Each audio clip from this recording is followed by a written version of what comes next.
Good morning, beautiful people. It is Wednesday, the 19th of August. Welcome to TDA, the day after your favorite news platform and the home of popular culture, as defined by you wonderful people that make up this culture.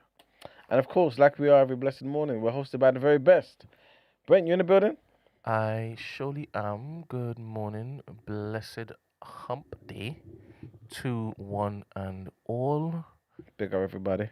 Uh, apologies for apologizing and apologizing and apologizing Mm. and apologizing and apologizing, and nothing changed. No, you have to blame I Windrush. must be a madman. I shouldn't have said Windrush. Windrush line. That is absolutely clippable. Crazy. Yeah, that is very cool. That's clippable. Yeah, you gotta blame the Windrush line. Why should Why Because should we they why delayed me, should we man. blame the Windows Phone? Because you have a phone Mm. that you always say is better than an iPhone. Do you have any apps where you can possibly check to see the status of lines? Yeah, but nobody does that. I do it. No, you don't. Of course I do. Why? Because I need to No, plan. that's not what happened. I need to plan. If you If know your I route. say it's not about knowing the route. You can't legislate for the train not working or somebody being silly and jumping in front of the front of the train and stuff, right? True. But you can definitely pick up your phone and see if it's happened. That is true. But I tend to use my, you know what I'm saying? What your unagi eye? There you go. And what happened It's was, obviously on the spritz. no. It's basically it just happened. So when I got off the train at Whitechapel, then obviously, you understand, The thing is, the man was putting up the poster. I told people I got no problem with lies. I got no problem with people lying. None. I think everybody lies, right? Everybody and their mother effing cat lies, Mm, right? mm-hmm.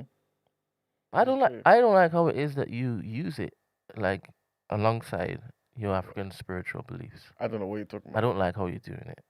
I don't like This is accusing me. anti-black. What you're doing is I anti-black. can never be anti-black. Because I am here every single morning apologizing for our tardiness. Every Yeah. single morning. Like it's a full stop right now. It's like a full stop. It's absolutely useless. That's why you need to stop doing it. This is crazy. You see what this man Immediately, man. see what this man wants me to You're do? causing problems. This man this You are is causing problems. mental. That level that you've reached at at 10 to 9 is preposterous. Again, I didn't know you were I didn't know you were capable. I blame Christy. Because Christy. He's continued. He has actually continued. But Look, man, look. Somebody's actually agreeing with you. thank you very much. Somebody's agreeing with you. Big up Noreen every single time. To be honest, Emmanuel's right. I'm on a bus because I went to Whitechapel to find it closed. You know what I'm saying? What? Brent, focus on the fact that Whitechapel's closed. You see what you've decided to focus on. Emmanuel said, right, and this is what I questioned. Come on. When he got off the train at Whitechapel, it was then, Yeah. in real time, that disruptions happened. It was then, Yes. right? And I call him a liar. Which is abuse. I call him a liar. And you decide to focus on what I haven't said. I haven't said that the Whitechapel and the trains didn't mess up. 100% mess up. I'm talking about the time. 100% time. Because right now, Yeah. it's not running. Right now, it's not running. Wait, look what he's doing. Checking. Look. No, you're right. It's not running still. Still, there's problems. Damn. That is so crazy. You know? So anyway, if we had to run with look at this. Noreen says Brent Thank you. it was 7:30-ish. Yes, it was happening when we got up from Lizzie Line. You You understand? know what time he walked in here? Don't focus on those things. Anyway, Don't focus. Anyway, if you want me to basically just believe Emmanuel, then I should also believe that you telling me it's my fault and I should stop basically apologizing. So should I do that? If you want me to basically believe Emmanuel, you also want me to go along with his advice, which is to let's be focused and be guided, and focus on the fact that Davina got her diagnosis yesterday. Big up Davina. Big up Davina. She says I have ADHD. What's that say? Bring it down a bit, Brent. Thank you. Instantive. Initiative. In it, what? Inattentive. Oh, okay. I have inattentive ADHD. I had my final assessment yesterday with my mum present. Dope, dope, dope. Inattentive ADHD. Let me Google that. Mm. Oh my goodness. Oh my goodness. This is how. You understand? Big up, Noreen. Definitely not. You understand? Oh my You goodness. understand? All right, I'm gonna stop apologizing. I'm gonna stop apologizing. I'm just coming here and continue the show. Anybody who looks to complain about us being late, I'll just block you and then point towards Noreen. Inattentive. Define inattentive. ADHD. Let's see what we got here. Inattentive ADHD, formerly known as ADHD, predominantly inattentive presentation or ADHD PI, is a subtype of attention deficit hyperactivity disorder characterized by significant difficulties with focus, organization, and follow through without the prominent hyperactive or impulsive behaviors seen in other presentations. Mm. Mm. Okay. Formerly referred to as ADD, attention. I've heard that one before. Deficit. Yeah, attention deficit disorder. This Mm. condition manifests primarily through symptoms such as distractibility and forgetfulness, easily pulled off course by internal or external stimuli, and frequently misplacing items. Executive dysfunction, difficulty sustaining attention on tasks, poor time management. Divino. That's crazy. Poor time management and trouble organizing thoughts or activities. Mm. Lack of hyperactivity. Individuals often appear individuals often appear quiet, daydreamy, or lethargic rather than restless or disruptive. Tired, man. Understand? I'm going for some stuffs. I just blame Noreen. Accidental academic says, yeah, you man, don't use my sister to deflect. It's inattentive ADHD. That is You know what I'm crazy. saying? I Absolutely got it too. crazy. This presentation is frequently underdiagnosed, particularly in women and girls, because the symptoms are less visible and often mistaken for laziness, apathy, anxiety, or mood disorders. Diagnosis requires experiencing at least 5 of the inattentive symptoms for a minimum of 6 months, interfering with daily functioning in school, work, or social contexts. Mm. Okay. Interesting. All right, so my question is, yeah, to Davina or anybody who's already been diagnosed, yeah. Once you get your diagnosis, what happens next? So, for example, when they gave you the diagnosis right there yesterday, did they tell you, okay, these are the next steps? Go and do your own research, or this is how you now have to conduct life so you can get the most from it, if that makes sense? Like, what was the next steps? Do you know what I'm saying? Because I want to know, like, what do I do with this information now? Do you know what I'm saying? What do you think, Brent?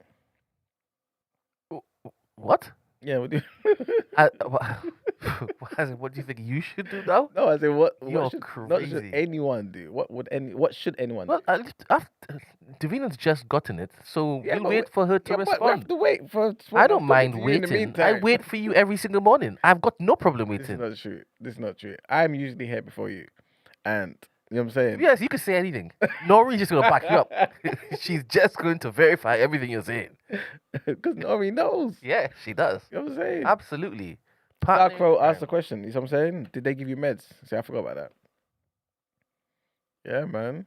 Ed saying, okay, glad you got the ADHD diagnosis. I'm also waiting for my something appointment. AD, okay. Okay, so Davina says it didn't take long. It was a few weeks, but it could have been shorter time span. But I had to do the appointment when my daughter's at nursery. Okay. So what happens next? I'm pretty sure someone said in the chat that they've got it already. Quite a few people have said it, innit? Yeah. Yeah, I want to Fernand? know.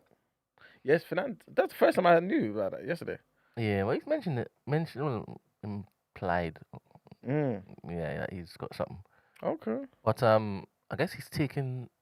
He's got meds, and he Yeah. said that it was night and day for him. He said he nearly cried.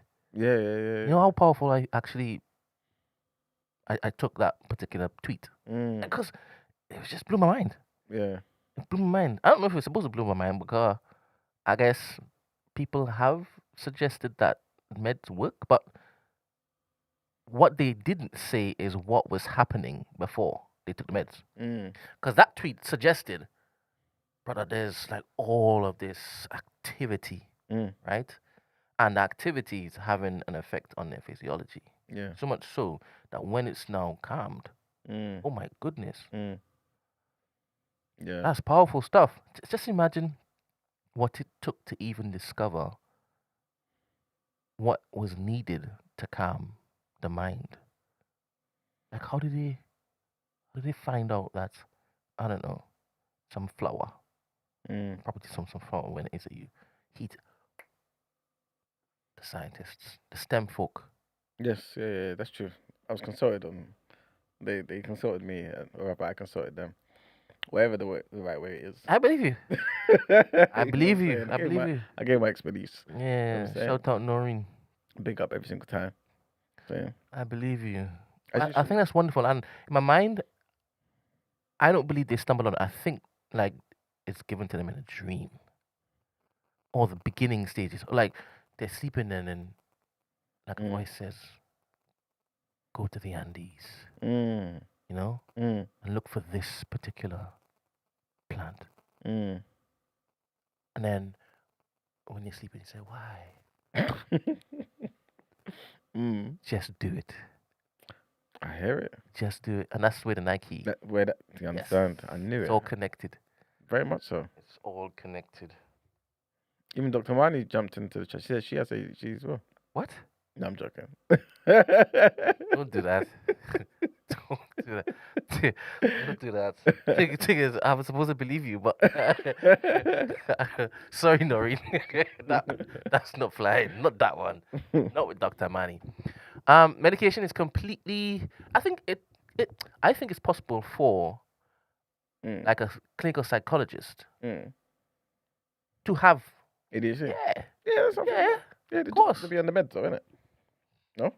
Jokes. It's jokes. This but I'm asked a question. Oh, that's what I'm thinking. I don't know if it is that they need to, Well, because obviously know. we've seen the different types. There's subtypes and stuff now, innit? mm, So they may have a different subtype. that's true. Imagine somebody being go lazy all their life, and then when they now have an out, they be like, "Ah, it's not my fault." But then suppose they don't have that, That's and crazy. they're actually lazy. That's crazy. Imagine they're actually lazy. Look, anyway, can you? When I say lazy, does anybody's like picture or face come up in your head? Just in the story of your life. Have you ever met a lazy man or woman? Yeah, of course. I'm trying to think who. How did you qualify their laziness? Maybe they just didn't do anything. What does that mean? Yeah, like What- maybe in when what they were asked to do something, just never did it. Or at school, and they just never did anything. That may not be laziness. That's just like no. Yeah, so, or at work, I don't know. Just I don't know. Like what does lazy mean? Let me just define it. Mm. Let me define lazy, because I'm sure it means different things in different contexts. Yeah. Define Okay. lazy. All right. Not willing to work or be energetic. Mm-hmm. Slow moving, sluggish. Conducive to inactivity or indolence. Mm. Because it could be used in the context of I've gone on holiday and I'm just having a lazy day in the sun. 100%. Ain't no negativity in that. Yeah. So it's That's not why context is key, man. precisely. Context is king and queen. 100%. Queen and king. Because even some of the stuff there, it's Context is like prince. You see what I've done there? fantastic. Come on. Mm-hmm. This is it. You know what? Before we move on, there's a lot of people giving answers to the questions that we Sorry, gave. let's pay attention to the community. It's our ADHDs, I'm saying.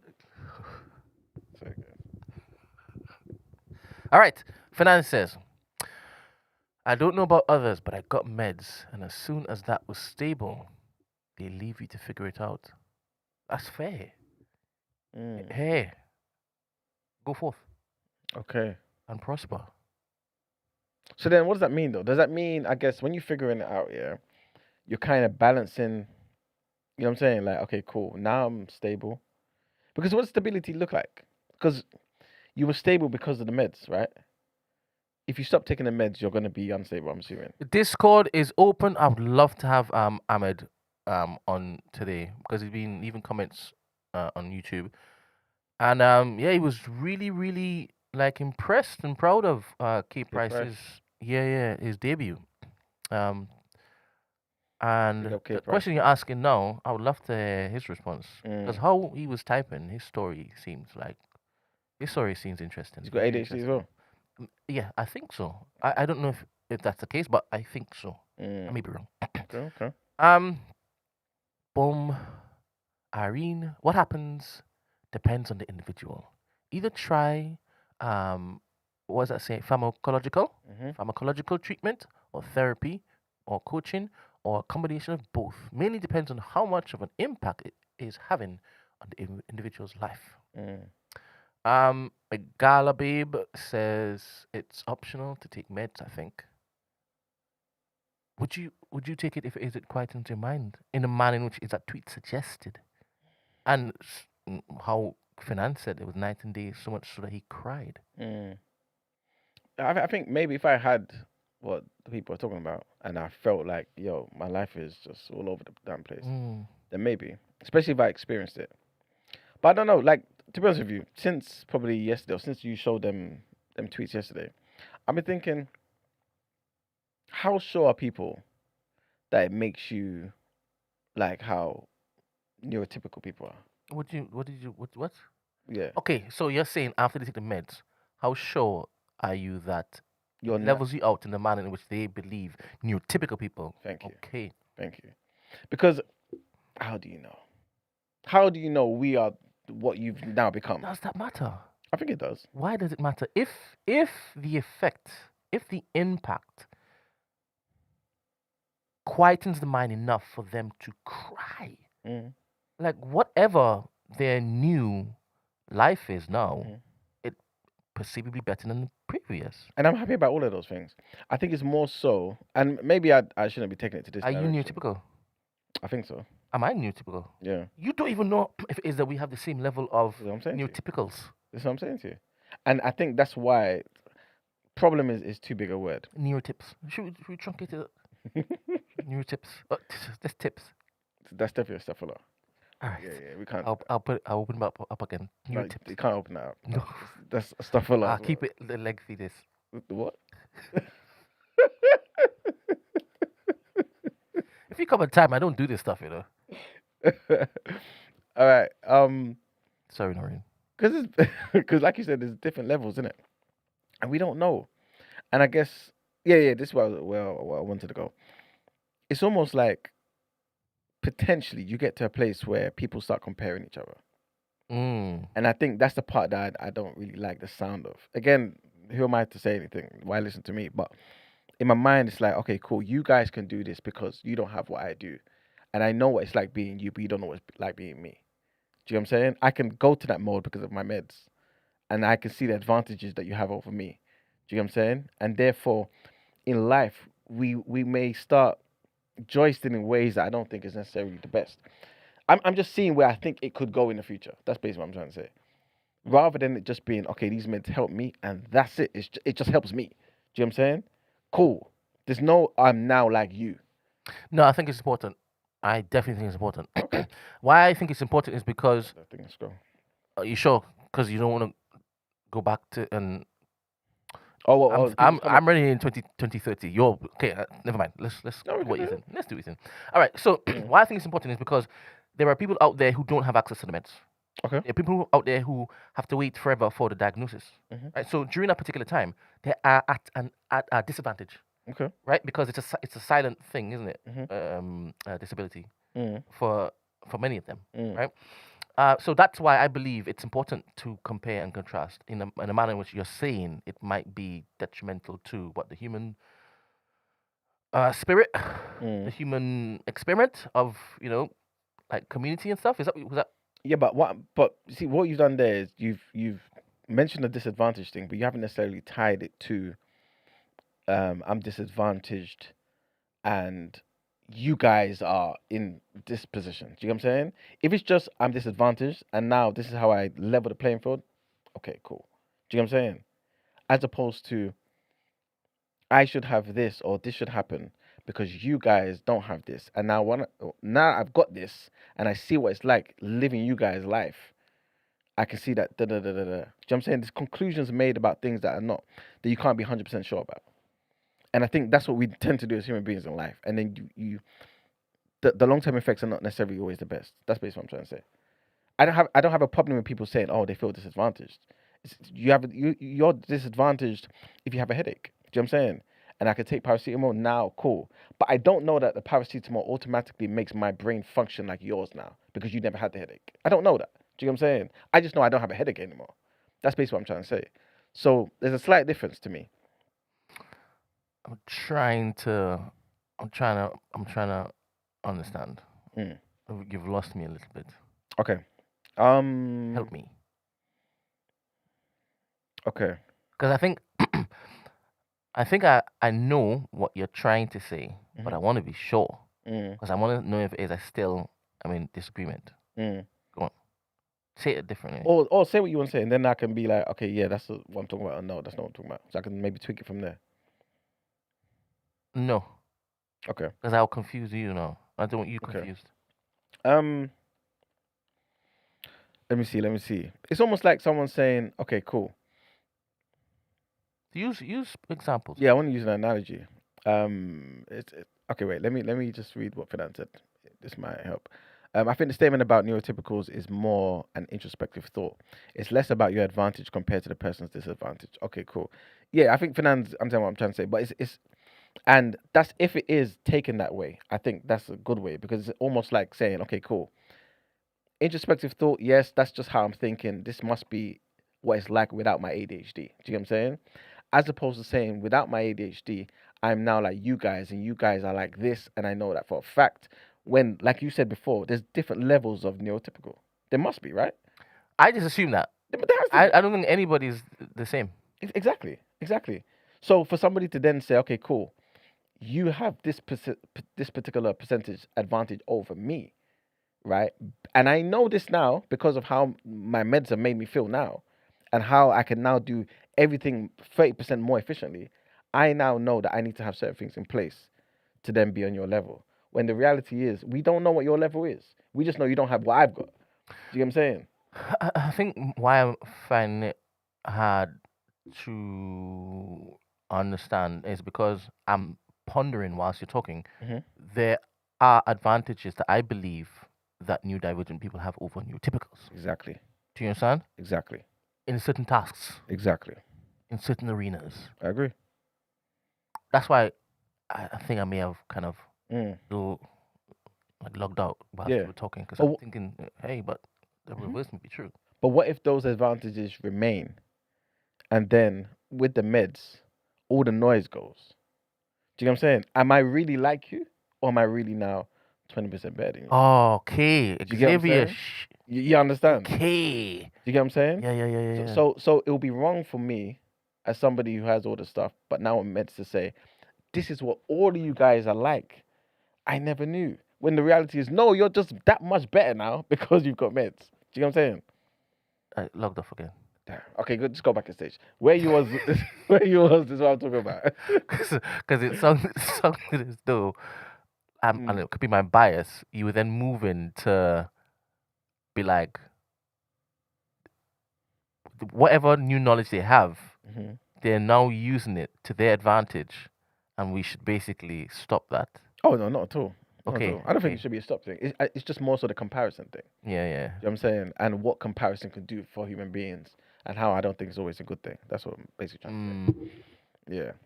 Yeah. well, if neurotypicals Mhm. are allowed to compare and contrast and live without um your judgment, then I believe that neurodivergent people should be allowed that too. Yeah, everybody. If when is they join the new tips once they're drugged up. Yeah, I hear it. I love the fact that they're allowed to basically dip into both worlds. And if they hone it and they know exactly when each particular state would, present the most fantastic advantage, and they could just, all right, wait a minute, like how, because I'm watching Blade, the 3-part film series, right? And Whistler would give him like a serum, so it will stave off the hunger to drink blood and stuff, right? And then he would get weak and he'd have to take a serum. Just imagine you walk around with serum and you're able to just dip in. Yeah. All right, okay. Trains delayed or not there. Let me take the serum. I don't care anymore. Yeah. I'm not stressed. I don't care about Brent. And what he would say, I'm whistling after that. Done. Yeah. And you're whistling, knowing full well Noreen's gonna just verify everything. But neurotypical people can't do that. That's it. That's what I'm saying to you. It's anxiety ridden, cortisol levels. That's what I'm saying to you. Through the roof. Exactly. But that person who just took the serum is thinking, it's how all you lot behave. But no, they're stressed. You know what I'm saying? They're stressed. You just don't stress no more because it's been inhibited. Do you know what I'm saying? Yeah. Potentially. I don't know the effects of obviously, this is all rubbish. Yeah, this is all, I've just used this example, exactly, to help myself understand. Yeah. That's basically what I'm asking, isn't it? And for those people in the chat who have taken it and stuff, have you ever been tempted to, or maybe actually followed through and taken more? Do you know what I'm saying? Like, has there been maybe certain situations? What the hell? As in overdosed? Yeah, like technically overdose, but not overdose where you know. All right, I need to know how these things work. Can we have an expert, please, Dr. Mani? Yeah, exactly. It seems as though you're in the chat. Can you come with Discord? I'd like to hear your voice. You remember back in the day when Liverpool was overusing Torres? Overusing Torres? Yeah. You remember the man had an injury, but they had no striker, so they just kept injecting the guy every day. Like wait. Goddess is a Liverpool sport, right? Yeah. Goddess, you know what I'm talking about. Please verify. Remember that time when Fernando Torres up front? Remember? The thing is, I can't have this conversation with you because you are stuck in yesteryear. Yeah, but I'm there. With football. With accuracy. I'm there. You can't tell me anything about modern stuff. But modern stuff, yeah, that's fine. My example is not modern. Do you get what I'm saying? Noreen says, Brent, please, I'm not even neurotypical, so take my word with a pinch of salt. Cool. Fernand's a Liverpool supporter too. Yes, he is too. Yes, Fernand, you know what I'm talking about, innit? Yeah, but he didn't use his limited text then. Instead, he's like, what a funny example. Maybe you're right. Noreen? Yeah, that's what I'm saying. See, big up Goddess, he said it, man. Noreen's slow on this one. She's busy. He was getting juked right, left, and center. Yeah, man. I remember when Van Persie was juked left, right, and center. There you go. Yeah. But Torres was another level. I swear there was even was it him or Nasri where he had to go to some witch doctor to get some sort of What was it?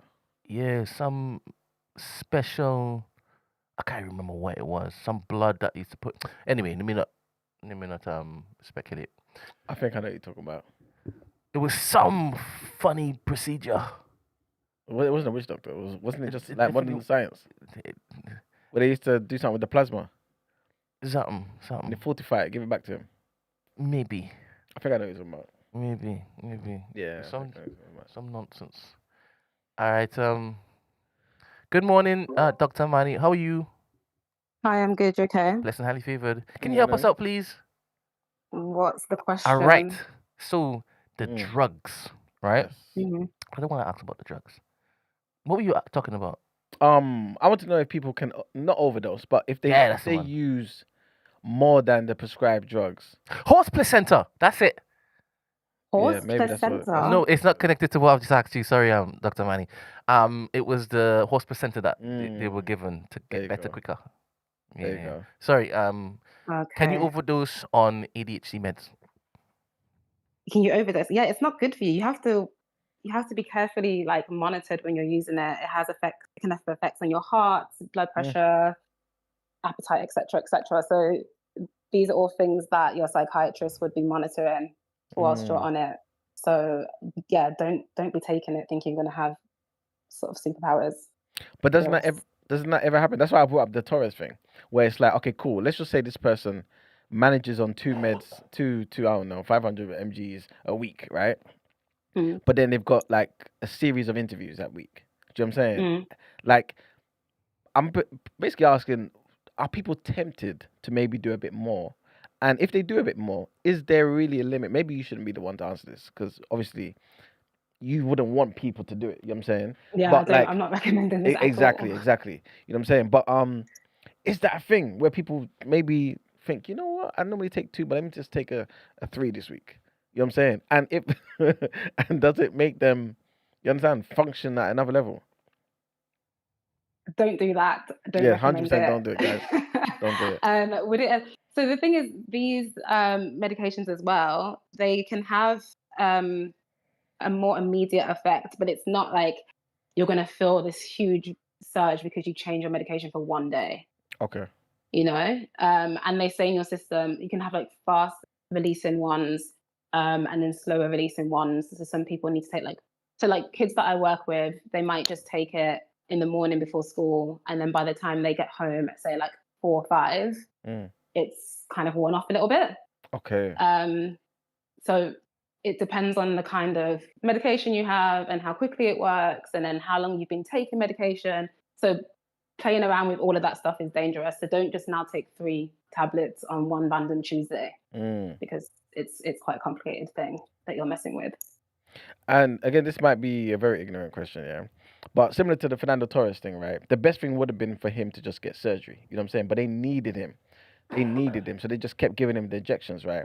Is this a thing where I don't know who this is. It's a footballer. Oh, okay, right. Something happened with his knee. Something. What? What happened to him? Sorry. Don't worry. Oh, okay. Basically, all that happened was that he was injured, but they kept giving him pain relief injections, right? Stuff like that. So he can keep functioning and keep playing because they needed him. So my question is, the more someone takes these medications, is it kind of just masking something?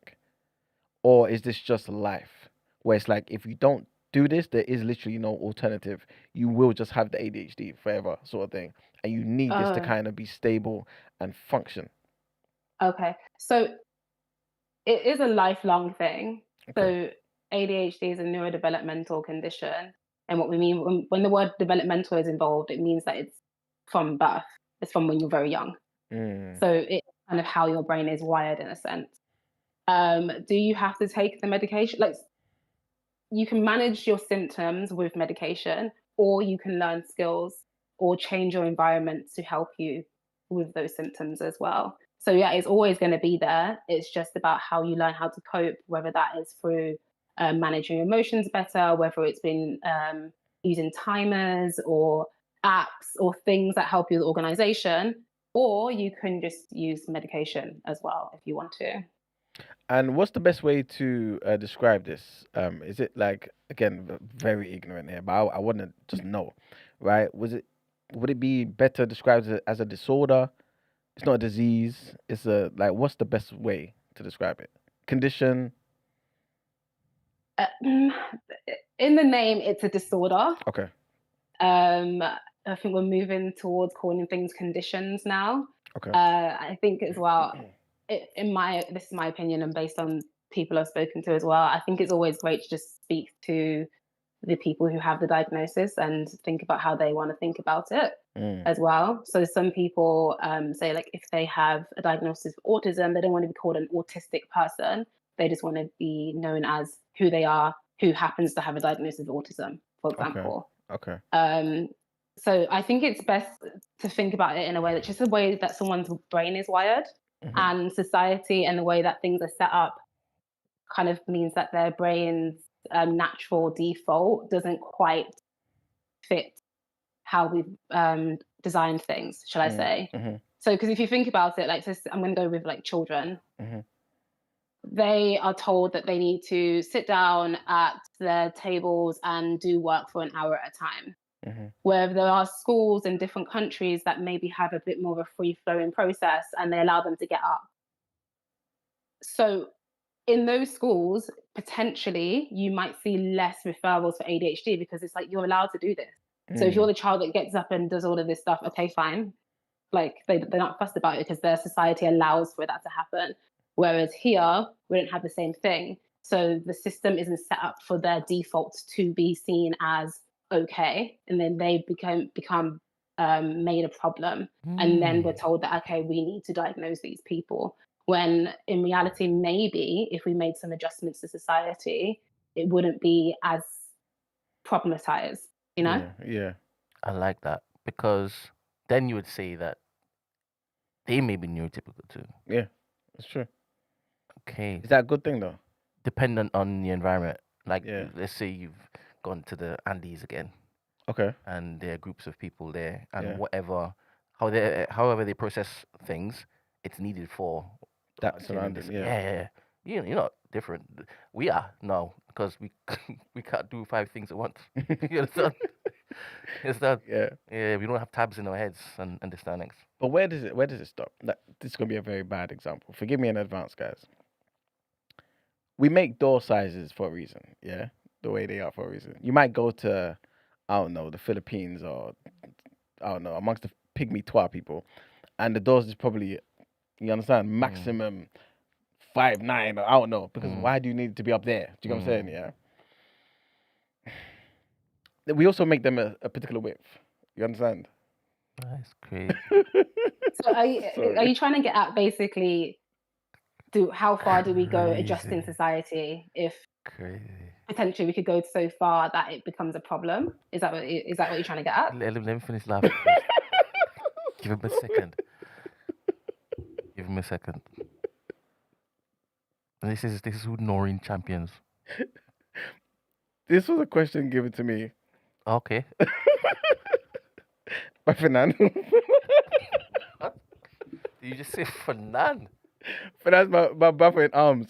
Fernand, come protect me, man. Wait a minute. Defend me. Did you say? Wait, does he have your WhatsApp? Yes, of course.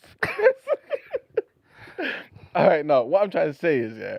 No, you guys get what I'm trying to say. I'm saying it in jest, innit? But the point of what I'm trying to say is, we might do certain things, and things that we deemed normal today for a good reason, might be allowed to be normal tomorrow, and might not have the desired effect that we want. Do you get what I'm saying? That's the question I'm basically trying to get at.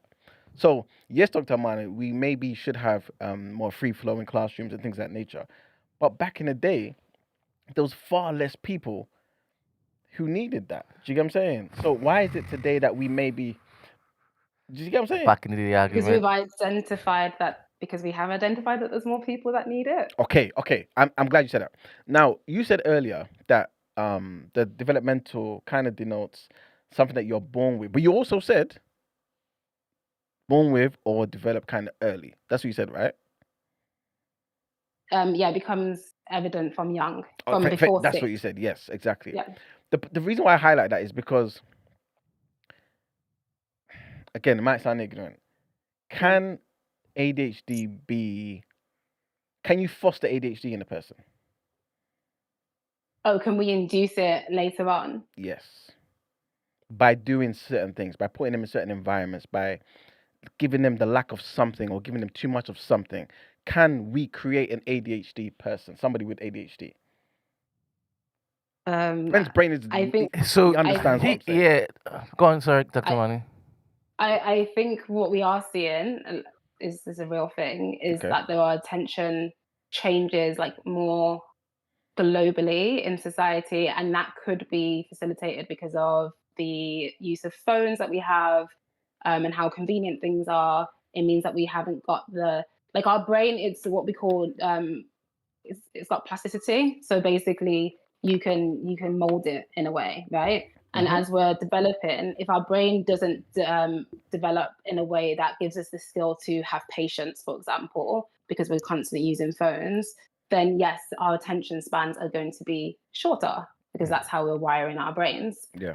However, this difficulty, like ADHD, Mhm.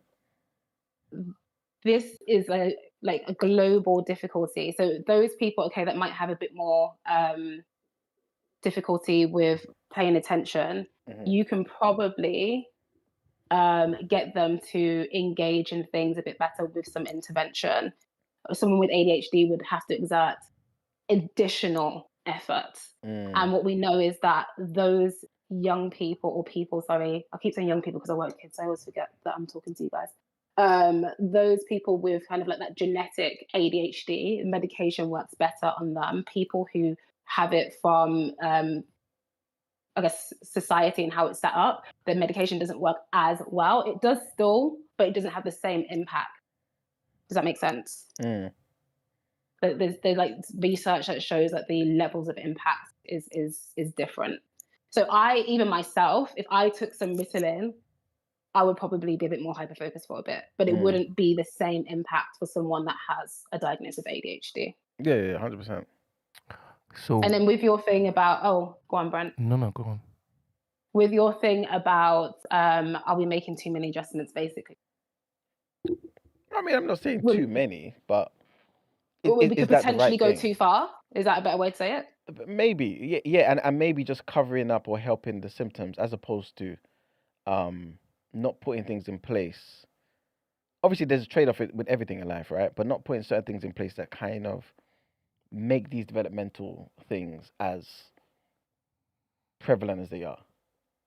Right. So I kind of understand when people say this, because I'm thinking culturally where people are coming from. And what do you think he's saying? I think he's saying that we're allowing people to get away with things when we could just, and we're overdiagnosing. Is that what you're getting at? No, I'm saying that too. Are you saying that the more people are seeing it, the more people are saying, "Hey, I might have this"? No, I'm literally asking the question of like, as my question was.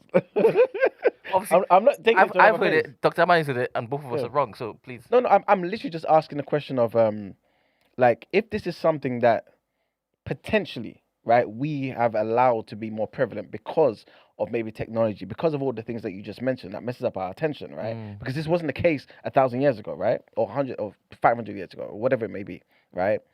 Is it right that we change this? Like, what's the better trade-off? So maybe it's a bit of a philosophical question, right? Go on.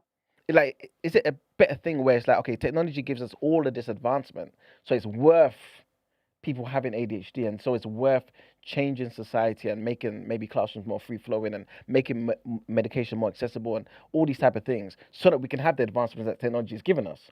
Or is it that maybe technology has gone too far, or maybe we're not? Let me not say that, but we're not doing certain things, yeah, so that we kind of introduce the kids to technology bit by bit, so that the attention thing is more so something that we're easing them into, as opposed to the other things in life that we're doing that kind of messes up people's attention from early. Do you know what I'm saying? And then we are now saying, okay, this is the situation that we're now presented with. Oh my goodness! So you're having a difficult conversation, and I'm thinking you're having. So you are suggesting that the advancements in technology is actually causing more people to have ADHD? Yeah. No, I'm asking the question. Is that a thing? That's what Dr. Man just said. I switched off. Sorry, yeah, no, Dr. I did say that. Crazy. That's what I'm saying to you. That's why when she was saying this is why. Anyways. And then you're asking, should we stop the advances in technology to save the people? Not stop, but kind of, you know what I'm saying? Like, do it slow down, or introduce maybe certain age groups to it in smaller, you know what I'm saying, leaps or something, so that it doesn't do what it's doing today. Do you get what I'm saying? You are basically touching on something that we professionally debate about a lot, right? So this is why I understand where you're coming from, and it's not, I don't think you're being ignorant. I think you're, like you said, you're talking to a bigger kind of ethical, moral, societal debate. We know that social media, we know that using technology so young has had an impact on young people. We know that COVID has had an impact on them. Do you know how many young kids I work with that can't write at big ages? and because they were out of school at really crucial times, right? So we know all of these things impact the child's development. And yes, that includes things like hyperactivity and attention. And what I think is important to remember is that, yes, we can moderate that a little bit to support the development of young people to hopefully mean that they reach their full potential. But also people that have ADHD or neurodiverse, right? They have an extra difficulty in the world, which is impacting their development and their well-being. So those adjustments are needed to promote their well-being. And again, in our kind of professional debates, we still talk about, okay, when we think about adjustments, how far do we go into the point where we're now enabling people to do things that are not helpful for their development and well-being? And that's when we would then start to put in some safeguards to be like, no, we can support you to learn this skill, to give you to a baseline, hopefully bring you to your optimal. However, we also need to make sure that we are not facilitating your we're not making you basically go in the opposite direction, meaning that you can't engage with kind of getting a job or whatever it might be, right? And also as well, you know, in some cases with people with, say, ADHD, for example, and they have that high level, especially in boys, especially in Black boys, given the kind of societal setup, the levels of impulsivity and hyperactivity can interact with society in a way which means they're more likely to engage in harmful behaviors, criminal behaviors, right? And that's why we see a high level of people with ADHD and autism in prison systems. So we want to be able to catch those people, support them so that they can get the most out of their life. But we also want to make sure that we support them to bring down things like, say, impulsivity, as to not get them into those detrimental situations. Does that make sense? 100%. Y'all are magicians. Because if this is what it is that y'all are discussing in your staff rooms and whatnot, and it sounds complex to me, to be able to identify whatever input we're having, like how detrimental is it? Is this person supposed to get this particular type of attention and focus? Like, how do you gauge? And you only have them in front of you in little short splits. Like, how do you monitor all of that? And this is crazy. That's why we have to respect you all so much. That's what I'm saying. Like, it took me a while to get my PhD. And I don't even think that all of them like operate like this. They don't. I don't think that all of you all operate like this. I think, Brent, so when you say short period of time, I think it's because I think people think that my job is just therapy. Like when I've got someone open to me, I'm not just doing therapy with them, especially with young people. It's constant consultations to schools to help them get the right things in place. It's teaching parents. Like I had back in the day, sorry, disclosure. Back in the day, a parent who, when I said you need to put in boundaries, she was visibly scared to do so, right? And I said, I understand that they have these diagnoses and we're doing all this stuff, but if you do not put in boundaries, this is not going to work, right? So sometimes it is pulling the reins on parents or schools to say we're not facilitating this to a point where it becomes detrimental. We can support to a place. So I think people don't know that that's part of my job. So they think, oh, I meet someone for like an hour and then that's it. Like there's a lot to it, and it is a lot of conversation. It is a lot of thinking. It is a lot of like, I have to do a lot of fighting the system basically. Like I did I tell you that time, Brent? You know, when I had an assessment. I had an assessment with a young Black boy, and I was really concerned that if we left him on the wait list for an ADHD assessment, he will be arrested again. And the way I have to fight with managers and be like, if you make me make this boy wait and he ends up arrested at 15 years old, we have to like live with that. And I'm not doing that.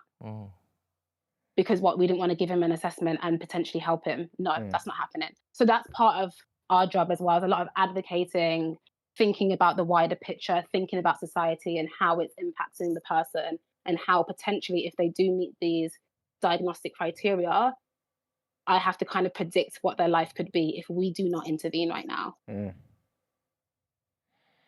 You know what? Based on what you said earlier as well, yeah, and how you try to advocate and jump in for these young adults, right? The 15-year-olds, the teens, yeah. Mm. Would it be more productive? Sorry, let me not say more productive. In an ideal situation, should the NHS, should people that have your expertise and knowledge, be jumping in when a child is 2 years old? Do you know what I'm saying?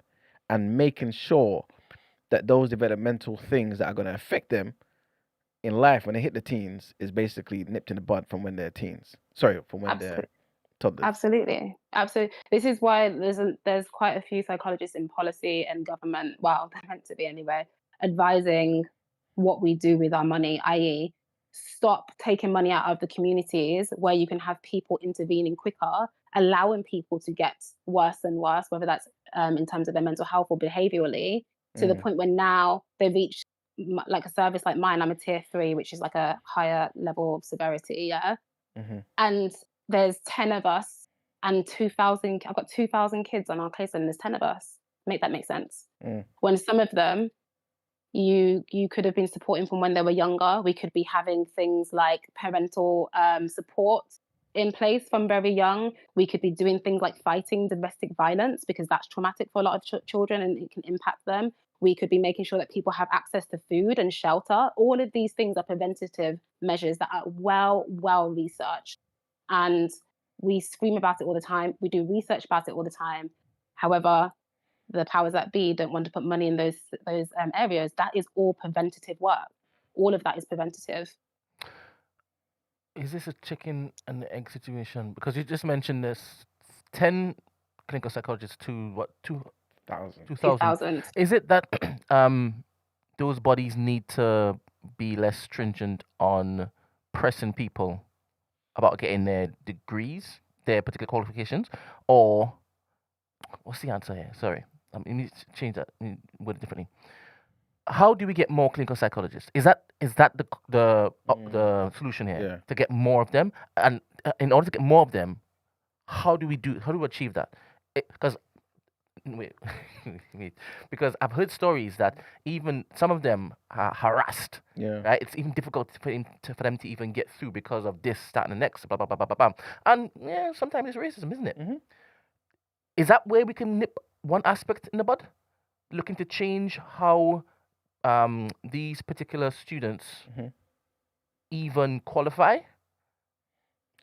Change in what capacity? As in, have somebody seeing if them getting harassed is because they're black, right? And then get rid of that person who's responsible for giving them or preventing them from getting the qualification. Right? And then if you replace it with somebody else who isn't racist, more will come through, and then more will be added to the 10, so that more can look after the 2,000. Yeah. Okay. So obviously that's suggesting. Sorry. I like that. How many? Is that a question to me? It's definitely not to Emmanuel. How many parts of this particular problem has been identified, and how can we solve it? Like the thing you just mentioned just now is a disproportionate ratio for me. Anyway, it sounds like it. Anyway, how do we fix that? And where are the roadblocks in this journey? Have you identified the roadblocks? How has it gone wrong? Do we have an answer to that? Yeah. All right. Can you tell me, please? These are all things that, again, I've been researched and spoken about a lot. The training process is difficult. It's there's very small numbers of places. They've increased. Actually, my year that I went into training, so like 2020, was the first year they increased the number of spaces. However, we're finding 6 years later that there's issues, because even though there's increased numbers, they're not opening up job spaces for people. So now we're going to have too many people potentially being qualified and not enough job spaces, because the NHS doesn't want to open up, or can't even open up those spaces, because we're quite expensive. So they will then hire other professionals who are as qualified. I think they're very qualified and they can do the job. But I think it means that there becomes less of an incentive to train psychologists if there's not the workforce options available. What else is happening?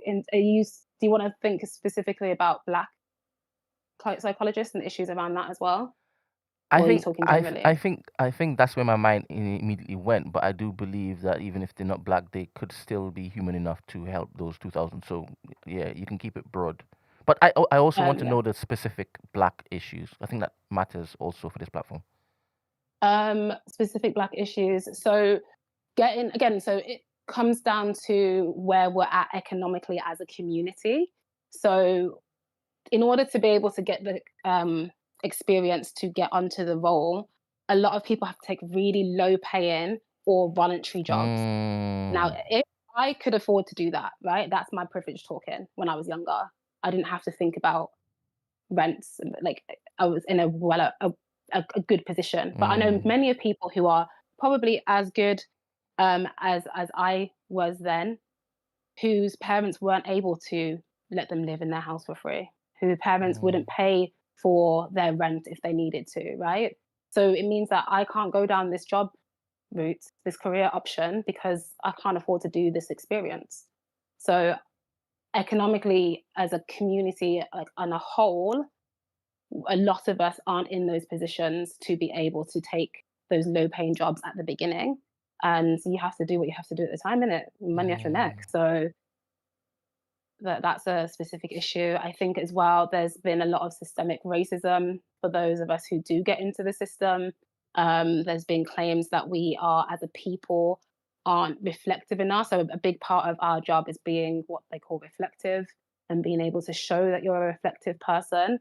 For whatever reason, they think that we're not, or that has been a historic issue. What does that mean? When we've spoken about, pardon? What does that mean? You're not reflective enough. What does it being reflective We, look like? we don't know either. Oh. I don't know either, but that was a thing. It was a thing that they found that the Black aspiring psychologists aren't being able to reflect as deeply as others and show their thing, which I don't understand it. And also as well, I think part of it could be defensive or protective, I should say, from our part, is that when you go into some of these interviews, they ask you mad personal questions, very personal questions, right, about your life. If I'm on the interview seat and the interviewers in front of me are all white and I want to tell you about my racial trauma, for example, if that is part of your story, why am I telling you that? I don't want to tell you that. And it feels almost like I'm I don't know, showing my trauma for your entertainment almost. So I think I have spoken to people that don't want to do that in interviews because it feels really exposing. In the interview that I did that got me into the course, I remember leaving and being like, oh no, I was too passionate. I was like, oh no, they're going to think I'm angry. Like the fact that I have to think about that is long, you know? So I think those things as well, I think they impact our experience in interviewing, in staying in the NHS. And again, like I said, economically and financially as well, doesn't seem like it's a viable option for everybody. This is so enlightening. Mm-hmm. And she was able to do all of that without pausing. Yeah. You're good at this freestyle stuff, Dr. Mani, man. She's a doctor. I've been told. Yeah, man. That is crazy. And this is all happening, and we don't know about it, man. Well, you know about it, obviously. PhD. Shout out, not reading that. But oh my goodness. And obviously, I think that's why some people stress, like K Price, like Ahmed, the importance of us getting educated on this. Because if all this is happening, and it's nothing that we're exposed to, it's not inhibiting us,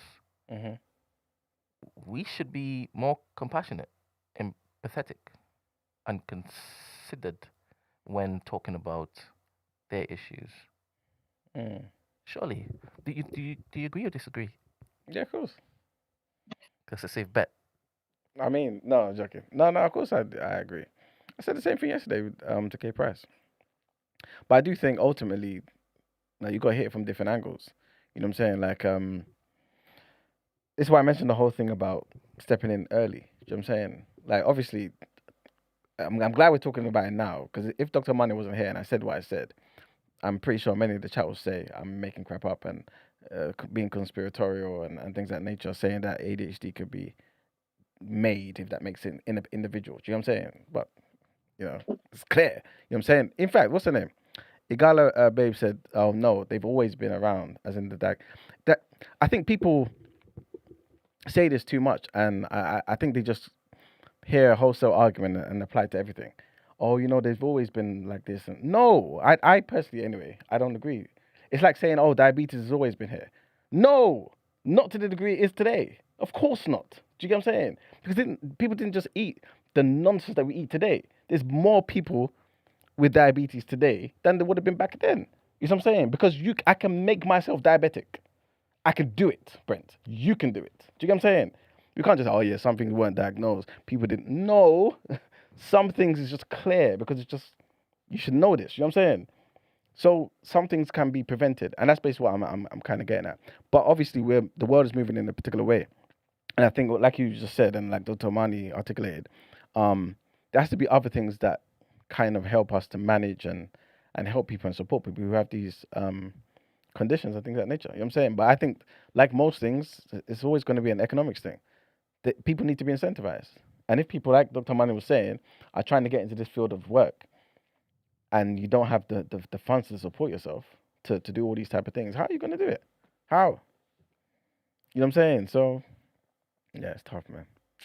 It is interesting you using, because my mind just went back to this didn't happen back in the day, and I just pictured technology wasn't present. So what you would use your brain for, the function of your brain, it wouldn't incorporate these things that never existed, right? So behaviors wouldn't be like present today. Yeah. You're not doing the same jobs. Function, it's not needed. Yeah. Understand? But that doesn't mean that it wasn't there. No, but the potential for it to be there. Yeah. You being predisposed to it for it to be there could have been there, but you having it wasn't there. But what I'm saying is that if that's the case, then if it's from the very beginning, that is the human condition. That is one aspect of the human condition. Do you understand? Like, maybe from the very beginning, God said, all right, cool, this is your lot. Okay. So if that's the case, this should not be looked at as foreign or alien. Do you understand? If from the very beginning, yes, the potential is there, but the stimuli hasn't, yet presented itself. Yeah, okay. Yeah, I guess you could say that. And like I told you, like, some of them are able to basically do things far 100%. greater than the neurotips. 100%. And that's not me saying, oh yeah, you should prevent certain things. But I'm just saying that there are many people who have the condition, and without sounding in some type of way, just being honest, it holds them back more than it pushed them forward. Do you know what I'm saying? Yeah. And those are the people that obviously are saying, listen, see me. Yeah. You know what I'm saying? We need meds, we need this, we need assistance. You know what I'm saying? So that's basically what I'm saying. Like, we have to be honest about certain things. Because if it is that you introduce this new thing, and it's not affording me to live a human life, like, freely and without trouble, and you're penalizing me for not being able to do the thing that you just created, nah, it's not fair. What? How is that fair? Especially if it is I don't have the means to look after myself and mine. I hear the point, man. Yeah. I hear the point. Dr. Mani, are you new tips? As far as I'm aware, yeah. You don't know just yet. There's different technologies coming down the line. You don't know. You don't know. I am. All right. Thank you very much for your contribution. That was amazing. Yes, indeed. No, that's fine. Are you guys going to talk about Dr. Arday's neurodiversity in relation to what's happened? No, we'd love for you to chime in. Thank you very much. You know what I mean? And lead us. I'm going to stick around. I'm just going to stick around. I think you should start it. Yeah, start it. Just so that it's professional. No, do your thing. Carry on with the show. I'm just gonna stick around in the background, and then if something comes up, then Thank you very much. Thank Okay. you. Thank you. Thank you. Igala babe, call up, please. Call up. We disagree with each other, I guess, which is fine. What is it gotta be saying? She's saying, but the royal family had rotten teeth. They were fat because fat was equal to riches, so it has always been around. Look at some older uncles. They have ADHD, but they have not been diagnosed. Not potentially, man. I'm sorry. I strongly disagree because it is the way a person is done, not man-made. Okay, if that's what you think. That's what you think. Ahmed. That's completely false.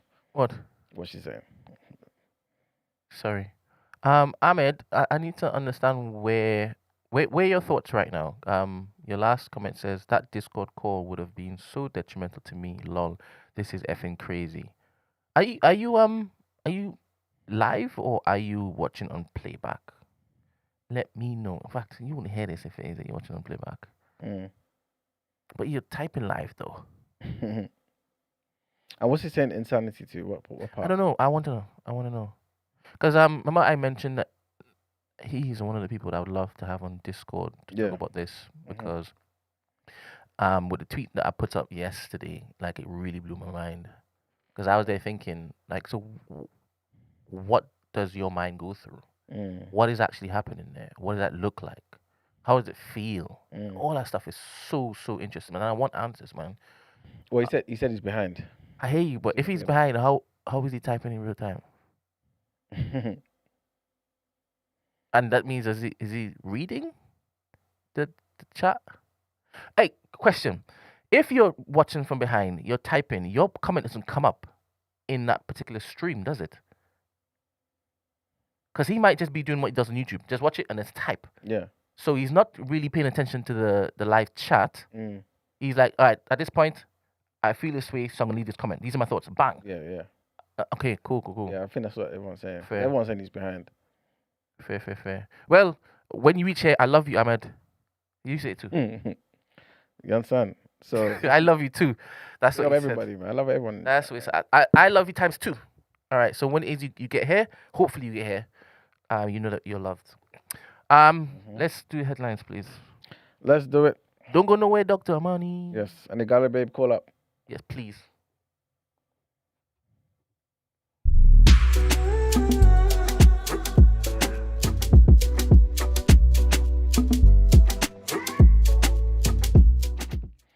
All right, people. So a major study found that children in London experienced improved lung development after the ULEZ was introduced and expanded. It's not exactly the same parallel, but you understand what I'm saying?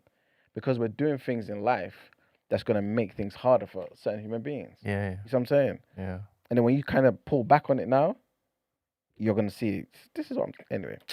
London children's exposure to nitrogen dioxide, fell more than twice as much as among children in Luton, which researchers used as a comparison.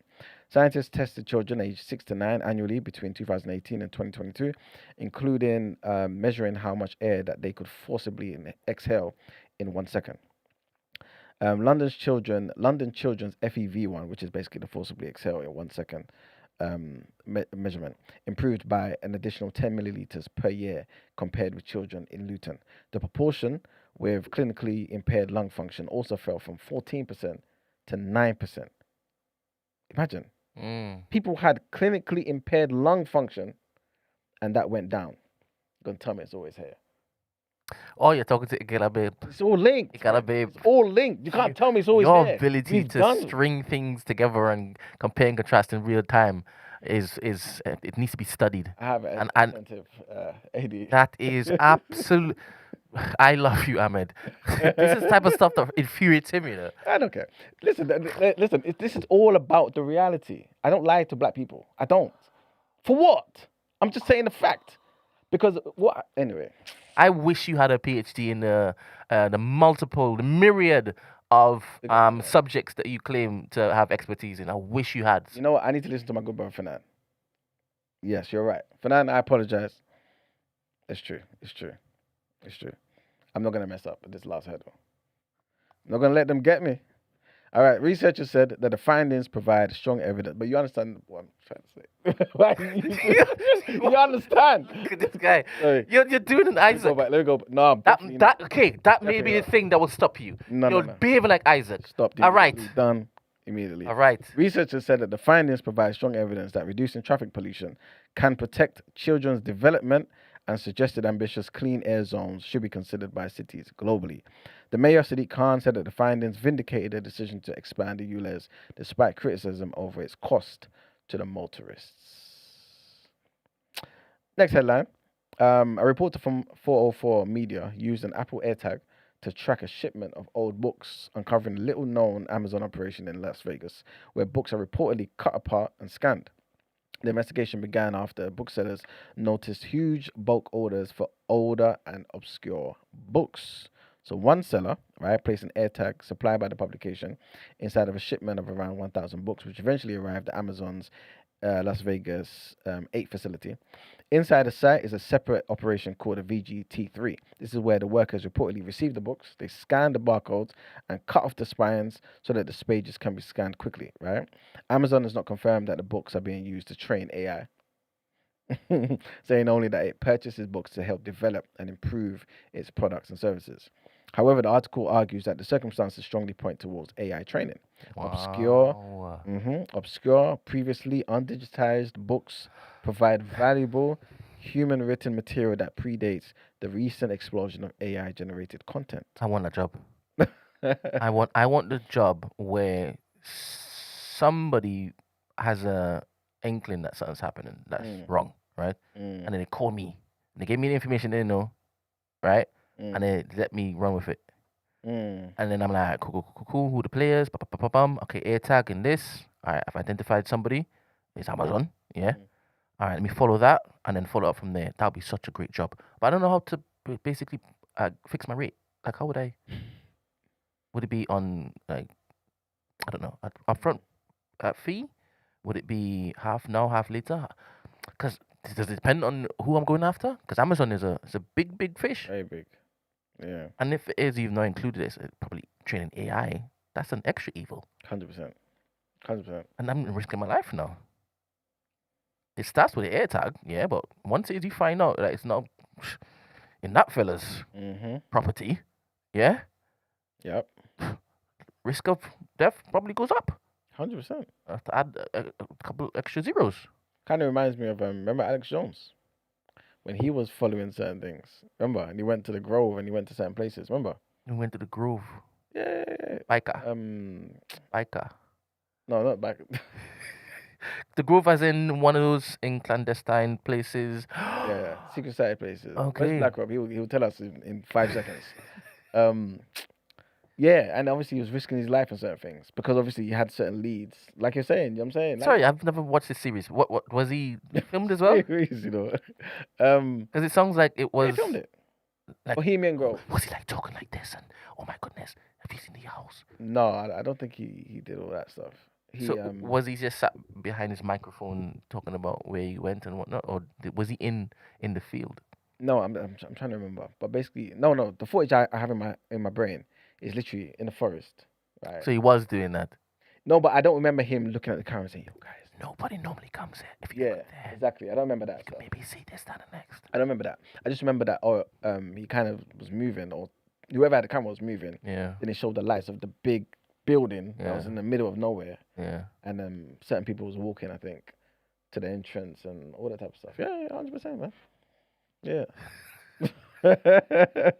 Wait, can someone verify this? No, I can picture You know it. what I'm saying? Hey, if Yeah. it's Alex Jones, yeah, I'm not gonna. Exactly. I'm not gonna push back. This is when people liked him before he did the madness with the other thing. But yeah, man. Queen Camilla has spoken about how difficult it is, man. You know what I'm saying?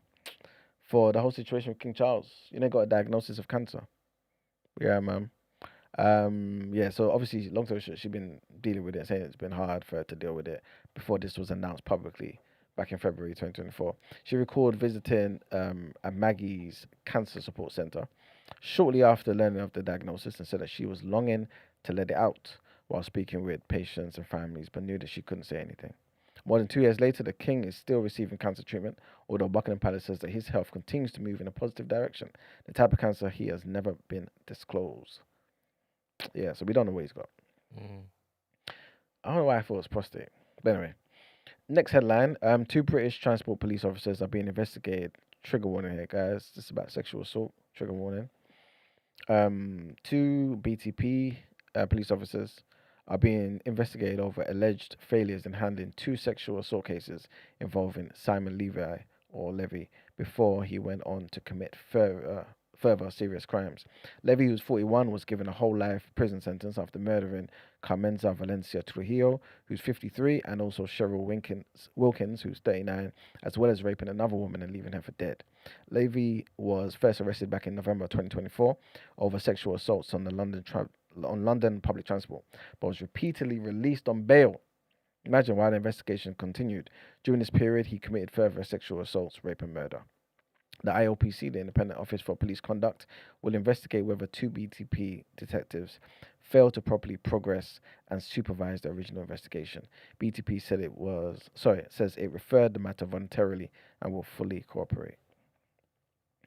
Next headline, and Nigerian social media influencer Afolabi Kazim Michael, known online as Casey Luxury, has been arrested over alleged links to an international cocaine trafficking network. Okay. Yeah, man. Allegedly. I'm saying Nigerian authorities said that they seized 184.5 kilograms of cocaine worth nearly $28 million at a Lagos courier facility. The shipment was allegedly destined for the UK. Michael, who has around 700,000 Instagram followers and presents himself as a gold and luxury goods businessman, was arrested at Lagos airport while preparing to fly business class to Paris. Nigeria's drug agency alleges that he was the country's arrowhead of a cartel moving cocaine from South America through Nigeria to Europe and also to Asia. A second suspect said to work for a logistic company was also detained. Michael has not commented on the allegations and has not been charged in court. So remember that, guys. Nigerian officials say other suspected members of the network have also been arrested in the UK by overseas law enforcement agencies. And our last headline for now, according to the UK Health Security Agency, the UKHSA, a salmonella outbreak potentially linked to imported eggs has affected hundreds of people across the UK and has been associated with one death. You know what I'm saying? Big up the Queen. She says, "Man, ain't no allegedly. That man's picture posed with the drugs is all over." All right, you heard it there first. Wait, so who's standing next to all them? All that white. You know what I'm saying? I was selling dope on his iPhone. 700,000 followers. Yeah. Luxury jewelry? Yeah. Something. Luxury. If you were that type of influencer, would you be open to deals like this? No, of course not. If you thought you can get away with it? Yeah, immediately. As in, what are you saying yes to immediately? As in, yes, you would? As in, no, I wouldn't do anything negative because it's not good for our people. So definitely would not. It's okay. I'm only joking. No, of course not, man. It had nothing to do with the followers, though. Esther says she'll email it to me. Come on. We're going to see it, guys. A salmonella outbreak. Oh, yeah, I spoke about it already. Basically, long story short, guys, be careful of the eggs. Be careful, you know what I'm saying? 207 confirmed cases were recorded between August 2025 and the 1st of August 2026, including 199 in England. London has recorded the highest number with 47 cases, followed by Yorkshire and Humber with 38. The outbreak has caused significant illness, guys. 38% of confirmed patients were admitted to hospital, while 2 developed potentially life-threatening bloodstream infections. Insane. Experts warn that the true number of infections could be considerably higher because many people are never tested. Investigators have identified imported eggs, particularly those supplied to restaurants and cafes, as a potential source, although the exact cause has not been established. Officials say that there is no evidence that UK-produced eggs are affected. Salmonella, for those who don't know, check your symptoms. It can cause diarrhea, stomach cramps, vomiting, fever with younger people, children, older people, and those with a weakened immune system. All of those people being at greater risk of serious illness. Officials advise thoroughly cooking your eggs. I don't know. This ain't for us because this is what we do anyway, right? And other foods as well. And obviously washing your hands carefully after handling eggs or packaging. Again, stuff that we do anyway. But yeah, that's it, man, for the headline. I just saw the picture. In the picture? Damn. Wait a minute. This look. This looks like This looks like they asked him to stand there with this in front of him. Yeah. Come here. Hold it. Yeah, he's finished. He's finished. He said- He's gone. Oh, he said, hold it. You raise your right hand. Damn. Hold up. I'll put it up. Continue. Yeah, man. Okay, while Brent's doing that, Patrick Vieira has been appointed Senegal's new national team coach, replacing Pape Thiaw, who was dismissed following Senegal's disappointing 2026 World Cup campaign. The 50-year-old was born in Dakar, Senegal, but obviously, as you guys know, he represented France internationally, winning the 1998 World Cup and Euro 2000 and earning more than 100 caps. Thiaw's departure followed a turbulent period in which Senegal was stripped of their 2025 AFCON title after a controversial walk-off during the final before being eliminated by Belgium in 2020. By Belgium in the World Cup round of 32. You can't see it yet. Okay, cool. Vieira brings extensive experience from both playing and management. The former Arsenal captain and three-time Premier League champion has coached New York City FC, Nice, Crystal Palace, Strasbourg, and also Genoa. And next headline, Donald. Oh my goodness. Still can't say that yet. No, not yet. He's moving mad. Not yet. Pick him up though. I like. You're dumb. I like how all the packages are different though. Yeah, Like different people decided to use different wrapping. crazy. All right, I'm gonna put it back live. Publish. Divina says they said it's not from supermarket bought eggs. The people reporting have had the eggs via eating out or buying foods containing eggs imported from outside the UK. Yeah. Thank you for that distinction. All right. This is the first picture. I follow you, cousin Michael, 49 years old, male. He's the one who's in trouble. 185 kilos, you know. God blimey. And the second picture is here. Damn. He looks depressed, man. They got me. Let me say, yeah, he did it. He said, they got me. Yeah, he's gone. Yeah, he's gone for a while still. Let's go for a while still. All right. Well, yeah. I don't know what to say to him. No, I think police took the picture, innit? Yeah, of course. Yeah, it's not as if he did it. Yeah, he didn't do Will- that. Oh, man. He didn't want to do that. He's still smiling. He didn't want to do that. And he wasn't Damn. caught in his best either. Nah, Best attire and that. Yeah. but it's a shame. Well, yeah. Okay, next headline. Donald Trump has temporarily paused a planned 50% tariff on Canadian goods after the US and Canada reached a last-minute agreement just before the duties were due to take effect. The Canadian Prime Minister Mark Carney said the tariffs have been suspended until the 22nd of August, giving both sides 3 additional days to finalize a broader trade agreement after weeks of tense negotiation. And our last headline, a landmark US trial against Meta has begun, with California, Colorado, Kentucky, and New Jersey accusing the Facebook and Instagram owner of deliberately designing its platform to addict children and teenagers. I ain't going to say anything after that, Brent. But if you know, you can connect the dots. You understand? The states allege that Meta knowingly contributed to the youth mental health crisis. It's right in itself, Brent. I'm not doing anything. But it was always here. You understand? You're so I dumb. can't help it. No, you don't connect it. You don't connect it. Oh, sorry, it's not connected. Guys. No, you don't connect it like that. Pardon me. You don't use that to basically get at a gala. No, I wouldn't do that. You just did. Sorry, Noreen, he didn't. Oh, thank you. That wasn't me. Sorry, Noreen. So the states allege that Meta knowingly contributed to the youth mental health crisis, concealed potential harms, and illegally collected data from children under 13 without parental consent. They are seeking around $200 billion in penalties and major changes to Meta's platforms. Meta denies the allegations, arguing that there is no clear evidence establishing that adolescent social media use causes poorer well-being. Let me say that one more time. Meta denies the allegations, arguing that there is no clear evidence establishing that adolescent social media use causes poorer well-being. It points to protections, including Instagram teen accounts and parental time limit controls. This could just mean depression, bouts of them questioning their identity. This is not directly connected to what you are suggesting it's connected to, though. I'm connected to anything that is more prevalent today than it was back then.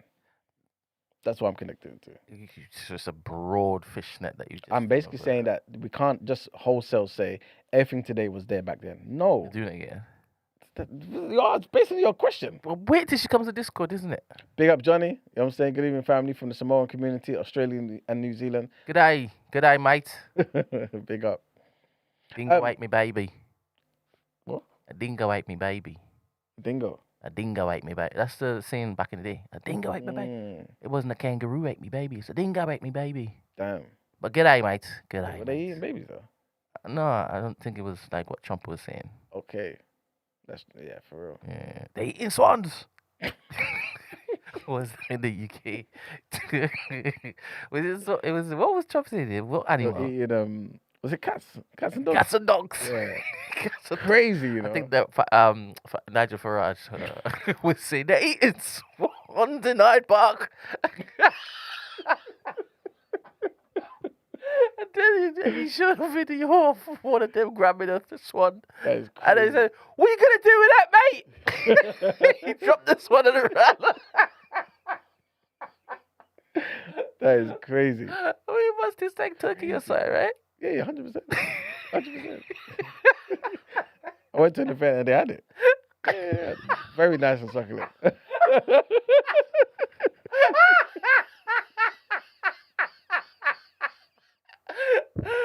What meat we having?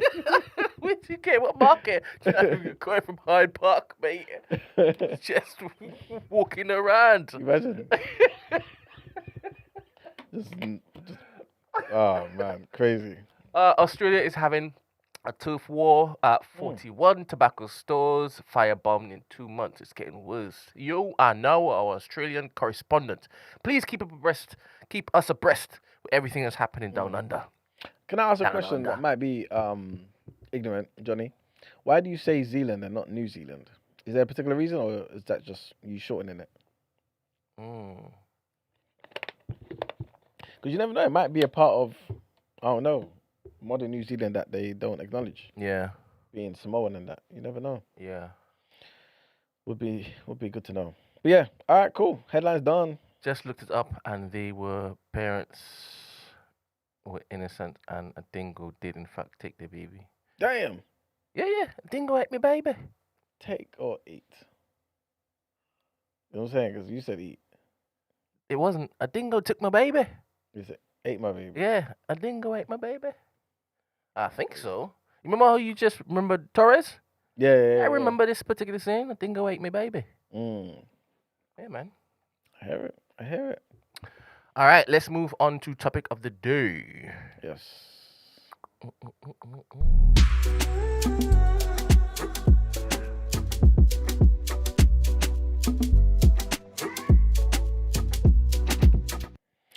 All right, people. So we ain't gonna spend too long on this one, but Yeah, I definitely think it was a lie. 90 said that dingo joke is because a woman in Aussie land said it was so, but it was a lie. Come on. Yeah. I don't think dingoes eat babies. Do you even know what a dingo looks like? You me? Yeah. You said it's kangaroo. I did not say that. That's what you said. No, anyway. I did. Huh? Sorry, Noreen. Yeah. Please confirm. I definitely didn't say that. But all right, sorry, Noreen. All right. What Yes. does a dingo look like? We gonna see for ourselves, guys. Johnny says Dutch cartographers named the islands Nova Zealandia. Okay, in 1645, but obviously, but then changed to Zealand. But I've always seen it on maps as New Zealand. So they just take off the Nova. Let me show you what a dingo looks like. A dingo ate my baby. It may be possible. This dingo may have taken his baby and yammed his baby. That's crazy. Official soprano. No, we didn't talk about the Tupac trial. We did that yesterday. I just saw a clip just now where the guy saying, I don't want to give you this information. It's going to basically, like, put him in jail. Damn. Can we play the clip? Yeah, I'll play it. It was quite long, about 1.5. Look, that's a dingo. Oh, them guys. Yeah. Pick up the dingoes. Yeah, that No, might. not if he's eating babies. Yeah, for real. What the hell? That's crazy. Yeah. I guess it would just be like a creature, an animal. Yeah. Yeah, this was definitely potentially eating a baby. Yes. Yeah. Yep. Yeah. I believe you. So have people got dingoes as pets then? I don't know, maybe wild. Mm, I may have come in and said, I'll have that. damn. Okay, Johnny's giving us the knowledge, man. What happened? No, man. My 4K said, he might just said big up the dingoes. He must be stopped. I'll be just bigging up everything, innit? I don't know, man. I'm just trying to spread that positivity. You know what I'm saying? There must be something positive about everything, surely. No. No? No. Damn. Definitely not. Yin and yang, no? Okay. Well, whatever you say is true. Thank you. Sorry, Noreen. I do have a doctorate. All right, let me show you this thing Mm-hmm. I mentioned just now. Here we go. You tell us that there was a lot of tension. Can you describe that for us when you went back in terms of what kind of tension we're talking about? You sure you want me to answer that? Is it going to be graphic? No, I ain't gonna. I got to raise the word in it, but you asking me a question. I don't. And what I explained to them, I don't want to send him to prison. Sure. Even though we don't like each other. Sure. I don't want to send you to prison. So that's why I'm here where I'm at and the way I am, because I changed my life. I'm raising my grandkids, teaching them never to be like their papa. Wait a minute. Is that And Bob James? Here I am. That Bob James? Damn. Okay. What's the relevance? No, because he's part of like relative. Yeah. SEO just said it. Yeah. He's a form of blood, isn't it? You know, Suge's people was like Bloods. So Bob James was one of his like security guys, isn't it? But I think he kind of fell out with Suge Knight at a particular time, but his brother used to be like proper with Sugar and all that type of stuff, innit? So obviously all of them would have known about particular things, because as much as they were Bloods, Keefe Lee's a Crip, so that would have been some of the tension as well, innit? So I think that's what he's saying. Like if I start talking about the real context of what's happening, yeah, it's gonna look peak for you. So I think that's what he's basically saying. Explaining to people what I used to be, and I'm not proud of that. I'm not proud of that at all. And you asking me questions that can hurt him. And like I told them, I'm trying to avoid to answer the questions that they might look at me and say something is wrong. Well, let me put it this way. Let me help you out with this. Okay. So these people right here, what they want to know from you is, did you see who shot Tupac? I told you no. Correct. So outside of that question, right, the next question I'm asking you is, when you went back to Compton, was it like a Southside Crip shoots a Pyru Blood, and then a Pyru Blood shoots a Southside Crip? Is that the tension that we're talking about? Do I answer this? That's a straightforward question. It's a yes or no answer. Okay. Did you see that? When I was a part of that life, I was a part of that, Once and I was no, because you asking something that's gonna hurt this dude. And when okay, let me stop. And once again, I want to emphasize. When we got back to Compton, Okay. it was a gang war. People were getting hurt. Okay. People was being sought. People were looking for certain individuals from his neighborhood, Okay. as well they did mine. Okay. But Orlando, him, and certain other people were being sought because people wanted to kill them. Sure. Were they the only ones that they wanted to kill? I'm not the only one up in here. No, they weren't the only one. It's his neighborhood in particular. But they were the main subjects of a gang war. It was in the middle, such as me. So you're telling us that people back home somehow had some type of information that said that that guy, as a bunch of other people, were involved in what? In the murder of Tupac. Okay, but my question to you, Stop. can you focus on me for a second, sir? Yeah, I will. And I apologize. I just want to make sure that we're clear, okay, for these people. In terms of that information, none of those people were there, right?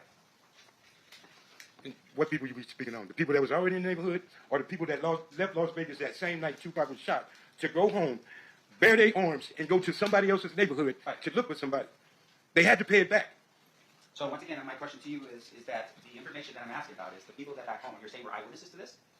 How could people back home be eyewitness to something that happened in Vegas? No, that's not what I'm saying. The people that were here in Las Vegas, this is my question, sir. The people that were here in Las Vegas, you're telling me, were eyewitnesses to what happened and went back home. Is that what you're telling me? I'm telling you, the people that was at 662. Just answer my question, sir. Yes or no? I can't answer that without what you call. You trying to tell me to say something that you're not going to understand. If you let me explain to you. No, answer my question. I'm not answering nothing. I don't know what you're talking about. Okay, Mr. McDonald, focus for a second. I am focused. Very Focus on this. My question to you is this. You didn't know what happened that night because you weren't there. I was at 662. Right. Do you know who that was there? I know everybody that was there. Okay. Like who? Talk to your lawyer, man. Just do the stripping. I'm not going to explain that. I can't answer that. Like I explained to everybody in here. You ask me something, I'm going to be honest about it. You ask me something I don't want to talk about, you're going to have a problem. Treat me as a hostile witness. You're not going to talk to me and tell me as a grown man what I have to do up here. I'm not going to send him to prison. You are. So the accusation now is because of the fact that we're trying to ask you questions, you're blaming it on me. You asking me questions. If I just like answer your questions, we're going to have a problem in here, a misunderstanding. And you're asking me something that wouldn't be good for him. Right. And once again, I just want to, look, we're just trying to figure out who shot Tupac. You're telling us that you weren't there to see. That's all I want to know. At the end of the day, that's it. Right?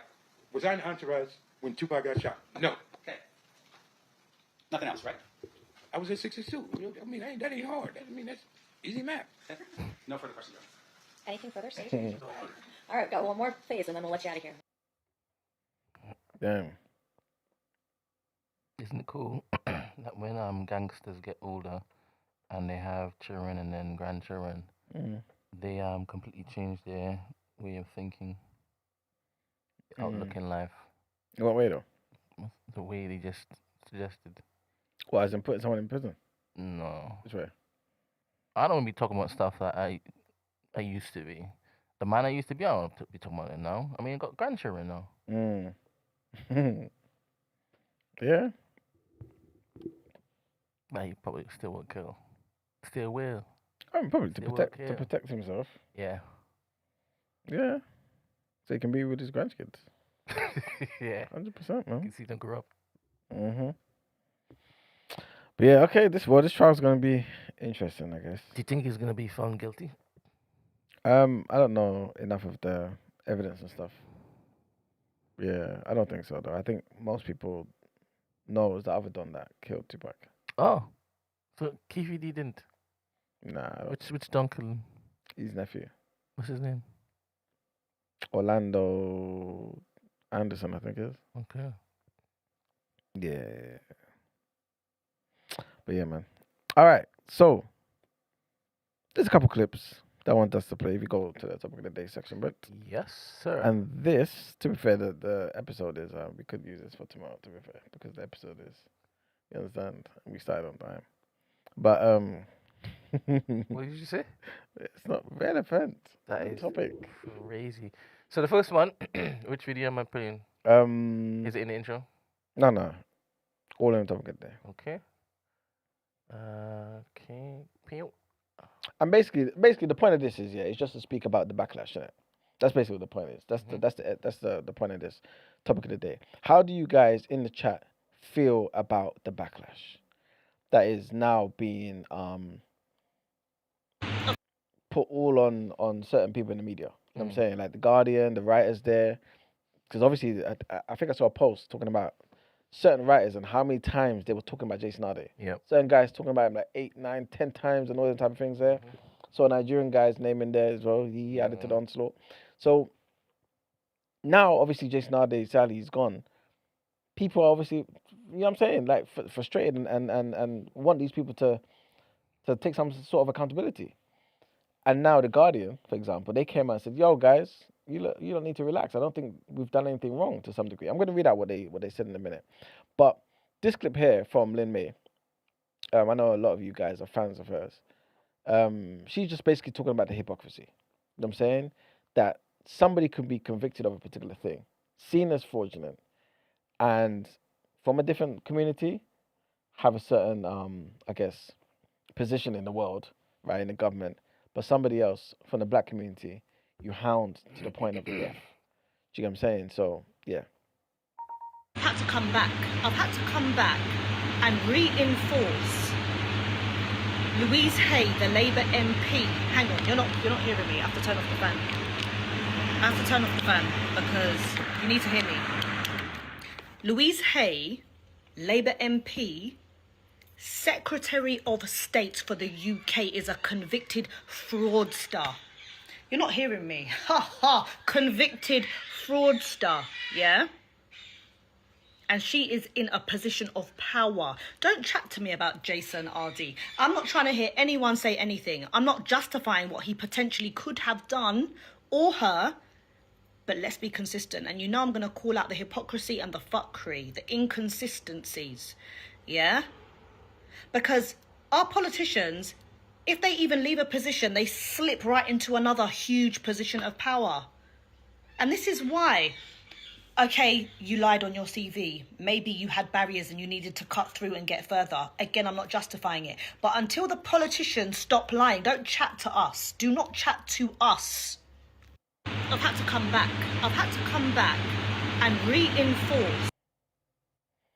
Yeah. No, for now, no, she wasn't going to do that. I think from the beginning, she's been saying it's been disproportionate. You know what I'm saying? All the backlash that Jason Arday was getting, all the focus on him, the scrutiny, all that type of stuff in the media, just wasn't fair. You know what I'm saying? And yeah, she's being consistent here, and also pointing out somebody who's being elevated to a position of Secretary of State In the Labour Party, Yeah. the Thank you for current that, man. ruling government. Yes, it's a very important. This is information. the thread that obviously you've begun weaving. No, I wasn't trying to do anything. I was Yep. just trying to show you that this is what happens to certain people Yeah. versus us. Yeah. The other part was just bonus. You know what I'm saying the Mm. Secretary of State, high position. Mm. But yeah, me personally, I don't care that she's in that position at all. Mm. People have been convicted of bad different things. You can Mm. turn your life around. But the point is, she was convicted. Yeah. And no one said, oh, you're convicted, you shouldn't be allowed to do this. hmm But with Jason Arday, no conviction, allegations, plus university said no, plagiarism, and they still pushed and pushed and pushed this man to the point where you have to sneak out of restaurants through back doors and Some saying, could say I need help, this, and then gone. this position is far more important than the role that he was playing in that particular university. Secretary of State. Yeah, but you can get somebody better. What I'm saying is that she's in a higher position. Oh, yeah, 100%. 100%. Yeah, exactly. Yeah. Exactly. Much more on the line, but yet, nothing. So, yeah, that's basically what Limay was relaying in that particular thingy. Mm. But I think there's another clip. Okay. In fact, no. Let me read something out first for you guys. So, I know a lot of you are fans of The Guardian because obviously The Guardian has presented themselves as much more to the left of the centre, you know what I'm saying? And they handle themselves in a particular way a lot of the time, much better than the Daily Mail and other news articles on the right. And to be fair, no one's perfect in it. People do get things wrong. But I think this is just a reminder, though, of what can happen. And the reality is, okay, thank you for that. That's fantastic, man. These are the professors and journalists. They're Oh, not it's on seeing this screen. yet. Okay, cool. Not seeing this yet. I'm just queuing it up. Yeah, you're going to see some pictures, guys. Okay. And I am now going to put it live. No, it's live. Okay, so you can see there on the left of the screen the professors and the journalists who launched an investigation into Dr. Arday after he had left. What the hell are you investigating, huh? He was hired, you didn't like it, he left. Move on. But no, you needed to destroy his life. Miss Sebastian in the top left there. Priya Gopal, Cambridge professor. Claire Wills, top right. Bottom right, Jack Grove, Times Higher Education somebody. Nicholas Guyat on the bottom left, historian and author. And unfortunately, one of us, a journalist, Tomiwa Owalade. He also joined in. I think he's the brother that I was talking about. Mm. That I think made, maybe I could be wrong here, maybe between about 6 to 8. I think it was about 6 articles about Jason Arday. You know what I'm saying? Now the man is gone. But yeah, people are obviously frustrated, right? People are saying certain things, and so much so that The Guardian basically put out something. So I believe it was on Monday. They put out an article, and I'm going to read. I'll read all of it because it's not terribly long. And this is what it says. The tragic death of Jason Arday raises serious questions about race, institutional authority, and what happens to people in a society increasingly organized around public reputation. Arday, who resigned early this month as a professor at the University of Cambridge, was found dead at his home last week. He was 41. His family and friends have lost somebody they loved and cared for. Arday had publicly said that the scrutiny of allegations concerning his academic work and claims that he made about his life was taking a profound toll. Yeah, that he then died amid an intense and continuing media examination of his life is deeply troubling. Cool, yeah? The Prime Minister Andy Burnham was right to call this a moment for reflection. This does not mean suppressing difficult questions, ignoring why there remain a pitifully small number of black professors in a pitifully small number of black professors in British universities or attacking legitimate journalism. But in a polarized world, it should see the media ask how proper scrutiny can widen into something more encompassing, how race affects the meaning attached to an individual's alleged failings, and whether separate valid stories can, via social media, have an overwhelming effect. In Arday's case, alleged shortcomings in his record rapidly became weaponized by the right in an argument about diversity and black academic advancement. See how they shifted that? Mm-hmm. That's diabolical work, man. Next thing they said. Arday's story, an autistic child from a council estate who became a Cambridge professor, aged just 37, was remarkable. The university publicized the symbolic dimensions of his appointment as a young black neurodivergent man. He had been accused of plagiarism in his doctoral thesis, allegations an earlier Liverpool John Moores University investigation had not upheld. Yeah, his latest accuser, Nathan Coffness, had advanced ideas widely condemned as racist, making it impossible to regard his intervention as neutral. However, there was a clear public interest case for investigating such allegations. The Guardian sought to establish what was true. This is the Guardian talking about themselves now, yeah? That is the proper function of journalism. Reporters were contacted by Arday over a year ago and worked extensively to verify what he had told them. In many instances, they could not. It was right for The Guardian to publish its investigation, and it is wrong that the journalists who did their job responsibly are now being subjected to an onslaught of abuse. Cambridge, which has many of its own questions to answer, announced that it would hold an internal inquiry. In its journalism, The Guardian sought to meet tests of importance and proportionality, covering the issue with nuance. This could not be said of much of the right-wing media and its social media outriders. Arday became an exhibit in an ideological, almost Trumpian campaign against diversity and inclusion. The allegations were no longer simply about one academic's behavior or his past record. They were used to suggest that Arday had never deserved to be there and that he had only been advanced because of his race. The attacks were relentless, often partisan, and amplified without respite online. This is racism at work. White academics are generally allowed to fail as individuals. Black ones are not. Arday may have had questions to answer that did not make black academics collectively answerable for him. A society committed to equality must allow black people the same freedom as everyone else to be flawed, to make mistakes, and even to fail without their failure becoming an indictment of their race. I want to know who wrote this. That's not clear in the article. And why is it important that you know who wrote it? Just to see who they got to, you know what I'm saying? Like, if they sent one of us out there to go and start writing the right words and the buzzwords and start blaming the right, this is diabolical though. Because they contributed to the nonsense. You know what I'm saying? But on a couple of occasions here, you blamed the right. You blamed the right. This is again, and you even talking about it becoming partisan. You're doing the same. You're doing that right now. You're doing that right now. D1822, big up D. She says, read the Financial Times one. Are you able to put the link in the Discord, please? Actually, it may be faster for me to find it. But yeah, this is what they were saying. So while I go look for that here, Brent, there's a clip that I wanted to play. And this is from Navarro Media. Remember, again, I spoke about Navarro Media. And everybody, sees them and the rest of the left guys. His apology? Yes. Okay. All right. D said it was on their IG story yesterday.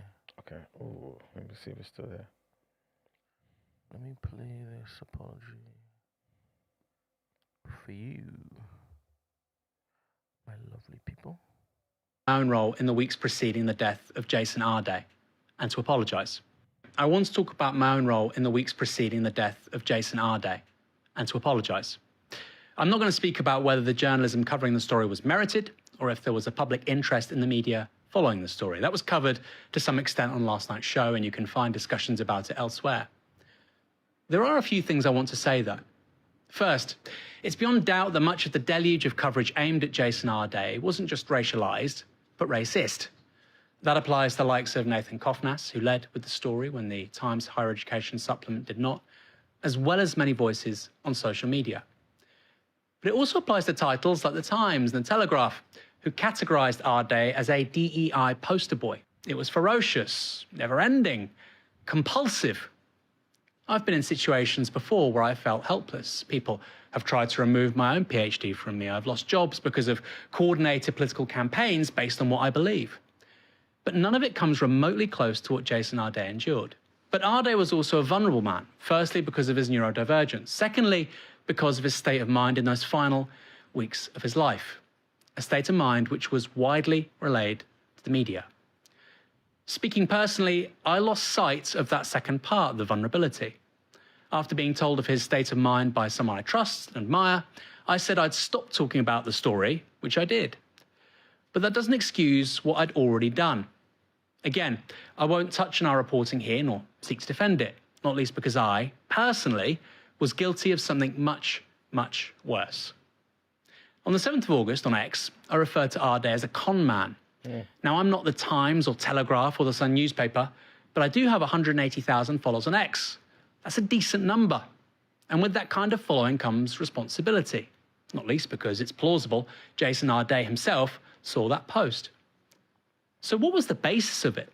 What was the foundation of saying something so decisive and vicious and nasty? It was a lecture he gave at UCL, where I studied, in 2021, posted to YouTube.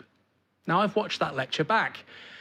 Imagine if someone watched a video of you or me on a bad day, or just a middling day, frankly.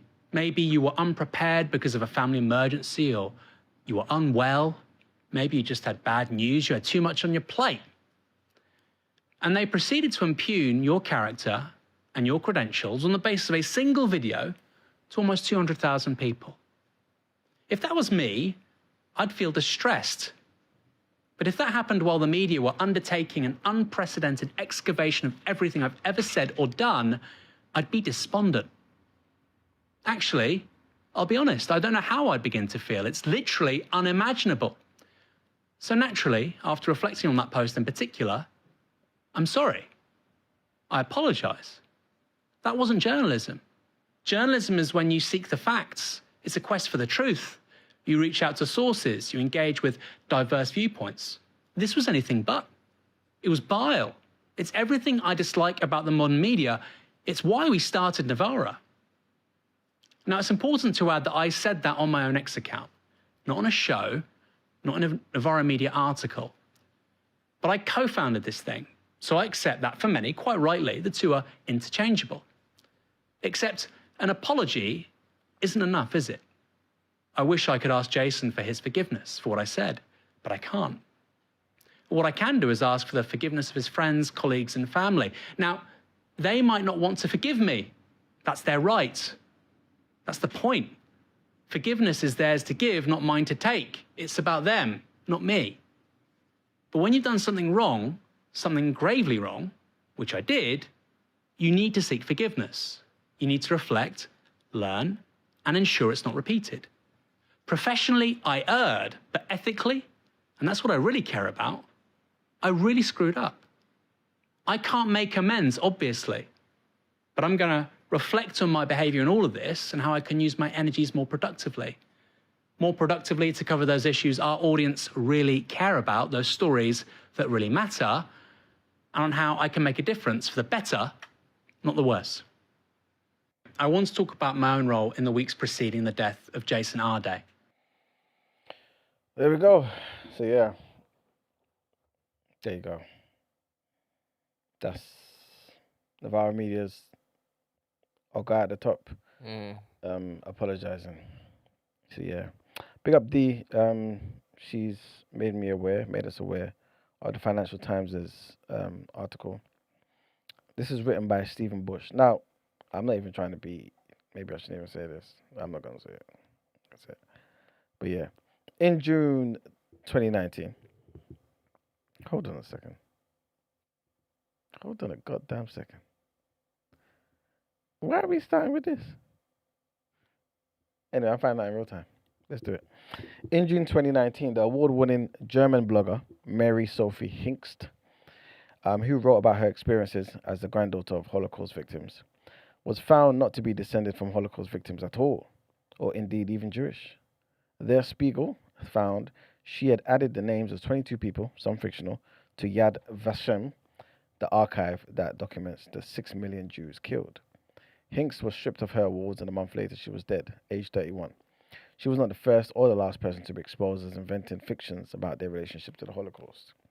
Perhaps the most famous is Misha Defenska, who in 1997 wrote a memoir claiming that she had survived by being adopted by a pack of wolves. But Hinkst was, to the best of our knowledge, the first person to die by suicide as a result. Before his death, Jason Arday had similarly been exposed as something he was not, with a series of lingering questions over aspects of his scholarship. From the beginning, however, something was different in how his story was talked about. The investigations accompanied by a cloud of excessive references to his race. One news bulletin described him as the black professor accused of plagiarism, as if the most important thing was not the plagiarism, but the temerity to be simultaneously black. The unmistakable and in some cases explicit tone of all of this was that if an organization is gulled by a black man, then the issue must be that it has been blinded by excessive wokery. If it takes a decade for an account involving being parented by wolves to be debunked, well, that's life. But if a black man can trick you without immediate exposure, then racial tolerance has been taken too far. Arday was not the professor. Arday was not the first professor to face credible allegations of plagiarism, something that he had denied. One of his fellow professors at Cambridge, a historian who is white, was reported by the FT, the Financial Times, to have been found to have copied more than 12 pages of an undergraduate's work. He is still in post. Fittingly for the social sciences, this is an experiment with a control. The difference here is the firestorm, in large part because, for many, this was not a story about Cambridge, but one about black people in public life and diversity, equity, and inclusion hiring. Nor was Arday the first memoirist to make outrageous claims. After James Frey's first 2 books were found to be largely fabricated, they were simply marketed as fiction. The Salt Path. Raina Wynn's account of walking the Southwest Coast Path with her terminally ill husband was extensively reported to contain falsehoods, which she disputed. Her next book is in January 2028, and he's still alive, right? But academia, in particular, relies on trust. Questions about Arday's eyebrow raising autobiographical claims undermined the acclaimed academic work that he had written on multiculturalism in the UK. Allegations of plagiarism in his PhD would inevitably have been tainted any further research. Yeah, it was longer than I thought. Okay, reporting on what really happened in these cases is in the public interest. We have good reason to believe that without the media circus, Cambridge would have continued to minimize complaints. For the sake of the university, in the case of Arday, and the sake of the history in Hinkst's exposure does matter, right? But it also matters what happens after someone chooses to resign. That both Arday and Hinkst took their lives is a tragedy. That in Arday's case, further commentary appeared after, about his unfitness to hold his post, and his supposed stupidity was to forget that he was not a talking point in a row about DEI, but someone who had already taken a decision to step away from the spotlight. Arday's investigators did find real cause for concern, but he was also held to a higher standard than some colleagues. His story was never discussed without a miasma of race. His shortcomings were depicted not as the usual failures of rigor in publishing or academia, but as exceptional proof that ethnic diversity at Cambridge, where 0.4% of academic staff are black, has gone too far. Imagine. In the Fonseca's case, no one suggests that public willingness to swallow the lupine Philosemite's story meant that our abhorrence of the Holocaust was too extreme. Arday's stories, however, were taken as a specific commentary on DEI initiatives across academia, one with broad lessons about the treatment of black people in higher education and the workplace more broadly. The difficult truth is that if Arday was white, a professor facing an allegation of plagiarism would probably still be in post. And if Arday were white, then a father of two would probably still be alive. That first truth raises questions for Cambridge. The second for those who saw him only as a symbol even after he had exited the stage. And that's from Stephen Bush at the Financial Times. Oh, man. Anyway, just wanted to highlight all of that. Big up, Goddess. He sent this true, and it's very pertinent.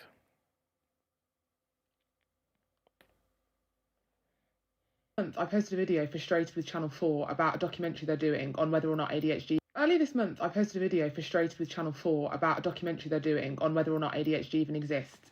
This was the article that I was responding to. And I have just realised... I remember that. Can you remember? Sorry. They did a documentary, they put it up, questioning whether ADHD even existed. Damn. Mental. To this article in The Guardian, that the guy presenting it is none other than the psychiatrist that diagnosed Jason Arday in the Daily Mail. I'm pretty sure the article's now been deleted by the Daily Mail. And it's kind of ironic that I've just discovered this after I've just posted a video about my concern about editorial ethics, isn't it?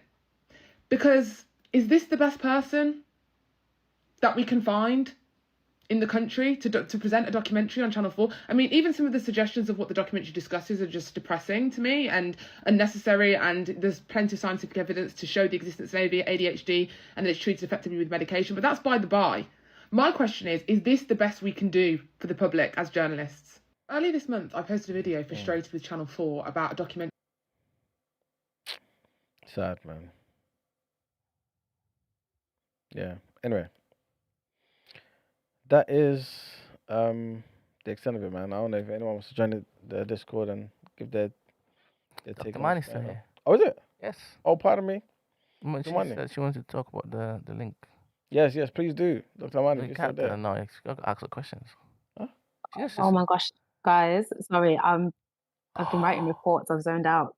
Damn. What was the... Sorry, I just heard my name. It's taking meds.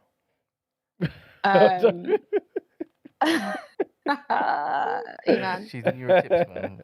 Always joking. Sorry, what was the video was saying? What? Brent. Shall I play it again? Oh yeah, might as well. Oh, you wanted me to tell you what the video was saying? You can summarize. So basically, the video was a young lady saying that she had complained. Was it Channel 4 or BBC? Channel 4. Channel 4. They had released a documentary with this guy suggesting that ADHD didn't exist. And the same doctor, the physicist, or whatever he is, right, psychologist, who was in the video, they called him to actually give his diagnosis on this guy's autism. Talk about this guy's autism, Professor Arday.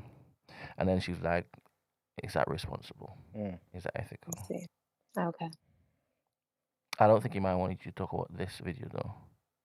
No. Okay, what was your specific question then? Told you she wanted questions. Oh yeah, to be fair, I didn't really have a focus question. It's more so about what you mentioned before about if Dr. Arday's condition had factored into anything, and if it should, and things of that nature. And if the fact that people knew, why the hell they didn't even, I don't know, factor that in, consider that. You know what I'm saying, with their approach. I mean, anyone human deserves respect and dignity, and I think what they did to him was not respectful, and it was completely undignified. And I think it can have a huge impact on anybody. Like, I couldn't imagine, going through what he went through. I panic sometimes when I see bare comments, and I'm like, wow, what did I post? Like, did I say something that people are coming for? And that's just say on social media. So imagine now the whole media coming for you. I can't imagine the mental health impact. But, on top of that, as someone who has a diagnosis of autism, that could have been tenfold for him, because of, we know that people with autism can struggle with emotional regulation, managing stress, meaning making, that kind of thing. So having all of that on top of what he was already going through, which is awful for anyone, and people know that, I think is disgusting. And there should be proper safeguards in place for him, well, for anyone with the media, but particularly when you know someone is potentially additionally vulnerable, you know? Yeah. Oh man, sad. But yeah, thank you for that, Dr. Armani. Appreciate Cool. the expertise throughout the show. Yeah, you've been utterly brilliant. Yeah, 100%. Utterly brilliant. Thank you. You would think I have my own show. Oh what I'm my saying? gosh, she does. Is You it? would think. Where? One would think that I would then say, tune in on Friday to Mm. basically hear their take on this, but she ain't gonna be there. Where's she I'm gonna not be? gonna be there, Where's she gonna guys. be? I'm gonna be at All Points East. Let me tell my truth. Imagine, do you know what All Points East is? No. It's a place where you go and shake your bum bum. No way. Surely not. Why you say that? It's a doctor. What's that mean? Doctors can't dance? Yeah, apparently. I'm just going to there to appreciate Thames, Georgia Smith, okay? Come What? on. I'm just there to appreciate music, you know? Come on, big up the all pointers. You know what I'm saying? All Point Easters, bro. The Easters, the East Side, of course, only the East Siders. East Side. You know what I'm saying? Well, thank you very much. You've been utterly amazing, and you've deserved one particular week rest. Come on. Mm. Yeah, man. But she Yeah, will man, I'll definitely see be you back guys the next next week. week. This is precisely. Yeah. Tune into Dr. Cheryl and Shadiq, though. 100%. Mm-hmm. 120%. I'm looking forward to seeing Dr. Cheryl. It's Big been up. a long week, man. Mm-hmm. It's been a long week. Indeed. Yeah. But anyway, thank you very much, Dr. Mani. And thank you very much, Eddie, for your contributions. Big up, Eddie. That's it. You're not going to say anything. Yeah. No, I could hear him through the thingy. You know what I'm He definitely can't. saying? Sorry, no, really, definitely can. All right, so any more headlines? No. Okay. That's it. So tomorrow, please God. Oh, we got any guests this week? On Friday, we do Oh. Pan African Academy gonna be with us in the building. Come on, Ekitike. What? You know that's a nickname. That's You know that's a nickname. I give her a nickname. Alright, Everybody gets a nickname. come on. If she's watching, she'll be very upset. Oh, serious? No, I'm only joking. She might like the nickname. Well, correct me. Akaite. Akaite. Come on. Akaite. Yes. She's one of the favorites. 100%. 100%. I be tell people all the time, go to Pan African Academy. Yeah. Instagram, mainly Instagram. But she got a website as well. You know what I'm saying? We see more of what she does. Yes. You know what I'm saying? So, yeah, man. Ed, no, that's wrong. So, episode 1000 will be a special one that we're going to do. I mean, it will be special when, she comes in anyway. We are foregoing episode 1000 Yeah. until it is that we can get you all involved in episode 1000. Yes. And you shall get that information once it is we are ready to tell you all the information. Indeed. So we are foregoing episode 1000. We are foregoing episode 1000. Yes. So it will jump to 1001. Indeed. Mm. Exactly. Dr. Man, have you been here from episode 1? Oh, now you want to go, huh? Oh, wait, no, joking. sorry. I'm back. Joking. Have I been here since episode 1? No, but I think I then watched back and caught up. I can't remember exactly when. I was early doors, though. Yusuf, Koi. Yeah, man, early doors. Who's early your favorite doors. presenter? Of all time on TDA? 100%. Have to pick up Esther every Come time. on. The MVP. Come on, but it doesn't count. That's just a given. It's a default. Choose another one. Choose what? Choose another one. Yes. I enjoy all of you for different reasons. That is crazy how the only person here is you and she's like, Imagine. she's saying This it. is why. That is crazy. This is why. That's why you should flex your doctorate more. I should do. Yeah. So I she should do. can respect you. Yeah, you understand? I've loved that's the growth in disrespectful. Eman, man. That's what I've loved. Come on. Things yeah. growing in Emmanuel. I need to take the stuff for a lot. I need to take a break. I need to take a break so that you lot can appreciate me. This is crazy. You take bad breaks. Nah, I don't. Yeah, you do. I could take more. I could take more. You know what I'm saying? You lot don't appreciate me. Breaks you take. Impossible. Yeah. One day you had the next thing. There's Nah, no man. show. Because of Christy. Always joking. You see what you've caused, Noreen? That is crazy. What the hell, Igala? What's she Oh, back? What's she Rick. saying? The sex doctor is mine. What? That's why you get onto it for the longest while. To me? I don't know. What's that connected to? When Her did I miss favorite, that? I think favorite host. When was there a sex Who's the doctor? sex doctor? This is what I'm saying. Who's the sex doctor? Who's the sex doctor? Talking about host here, and you're just. Oh, you mean a sexy doctor? We got a few doctors that are sexy. Dr. Shadiq? Dr. Isaac? Astaghfirullah. Which one are you talking about? The sex doctor? Oh, the guy who brought the prop in. Yeah. Talking about the fingerer, the water maker, the rain maker. You're talking about They got my good brother Habib. yes, man. Habib. That's what you're talking about. Yeah, the guy. There was a guy who wrote. No, but she's taking that information and gone outside about- the community. You understand what I'm saying? What? You understand? Let me stop there. I ain't saying no more. He's taking. Big up Igala. No, big up Igala, babe. Go on, start Mute it and I'll tell you quickly. Hold up.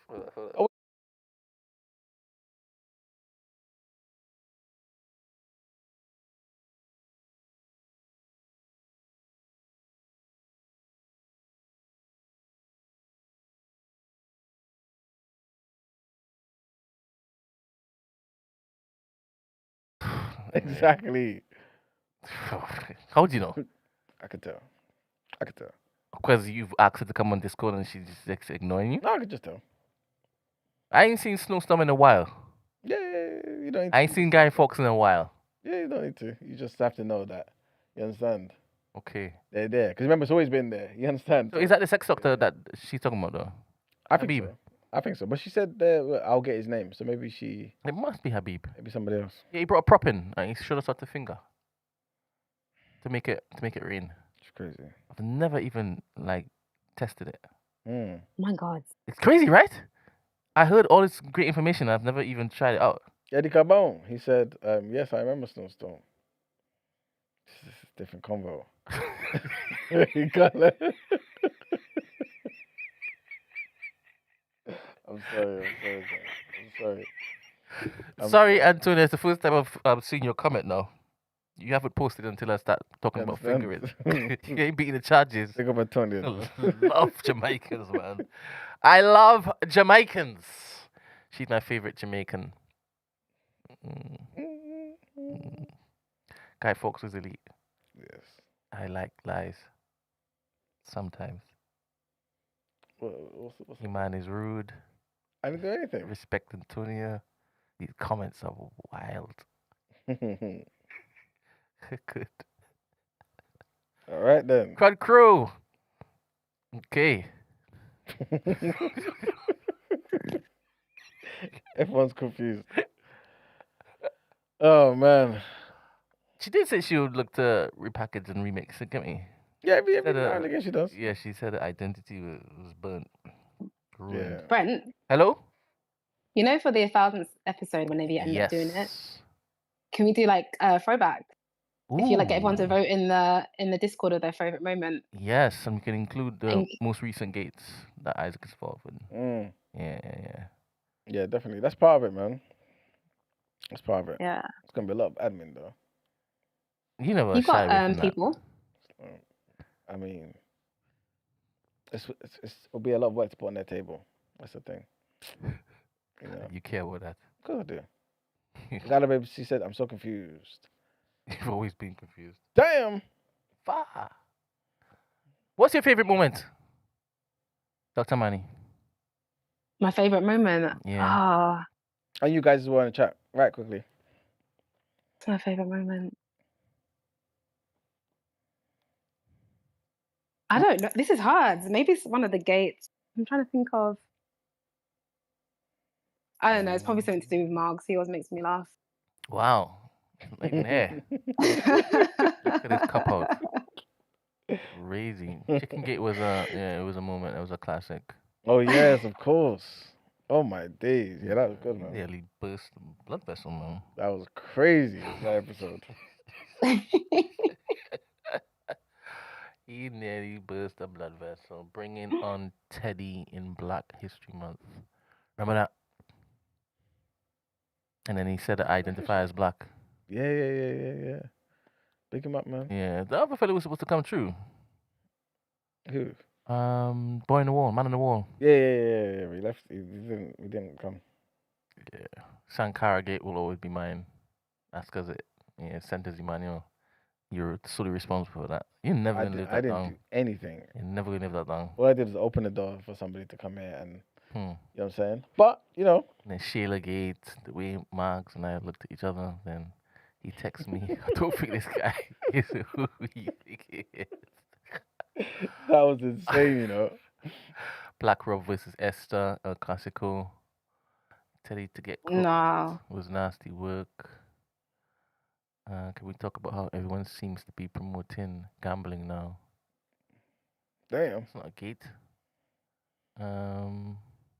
Teddy was Oh, my what's his favorite name's come up a guest. couple of times. Salah. What's his name? What Saleh. was his name? Salah. Sally. Yeah, Saleh. Where's he hiding? Yeah, where is he now, man? He's in Dubai, innit? Somewhere there, innit? In Selling, Saudi. selling steel. Mm, You know what? He'll appear now. We said his name too many times. That's crazy. for real. Sheila Gate and Chicken Gate the day after Sheila Gate was the funniest thing ever. I think nothing has consumed the chat or the Discord, the equivalent of the Discord, as much as the Shayla Gate. Yeah, That was remarkable. yeah. The Jordan episode. Who's Jordan again? What, Stevens? I don't know. It can't be that one. Maybe it's the one where he was there. That's Jordan, the one who was there the other day. Oh, yeah. Yeah. That was crazy. The Consent Gate. That was insane. Insane. You call him what is it, deviant? Yeah, all types of insults, you know. Yeah. But yeah. That time the South Africans came for Iman with jokes. Mm. Dr. Mani fighting not to cook a kid and Chinks is a great moment. I remember that. Kid and Chinks are no longer. Yeah, I'm seeing all. So they broke up. Yeah. Yeah, kids had enough. Damn. Mm. Do you know what I was thinking though? I was thinking, could this be a media press run? Like, could this really just be like what Tony Ayo was doing? You know what I'm saying? Some years back, it was like, I'm not effing with 50 no more, and da. Really, just to promote something. Could really Kid and Chinks really still be Kid and Chinks? And they're just going onto all the platforms that would hear him complain about Chinks. Would you like them to be still Kid and Chinks? Yeah, why not? Of course, man. Okay. Why not? Because they're boys, isn't it? Yeah. That's part of why I don't believe it. Obviously, I don't know the extent to which they're boys, but I'm assuming it was to a proper extent. You know what I'm saying? So that's what I'm feeling like. Not heard anything from Chinks, but I'm seeing Kid on every platform. Seeing him on flipping Clues platform. No Behavior. Was it Free Shots? No. There wasn't Free Shots. There's a next one as well. Bouncer was talking about it, I think. All over the gaff. You know what I'm saying? All over the gaff. So All I over the know, house. man. All over the house. Yeah. All over the house. Christy says the breakup was inevitable. All over the Why, Christy? Why was it inevitable, huh? Anyway. That's it, man. Got anything else to add? What happened? Nothing. Okay. All right. Chinks has been crashing out on his fast food content. Isaacs versus King. Oh, that was a thing. Dr. Cheryl. Nope. Christy and everybody. Brent. What gate is that? Brent. Just you every day, Brent. Come on.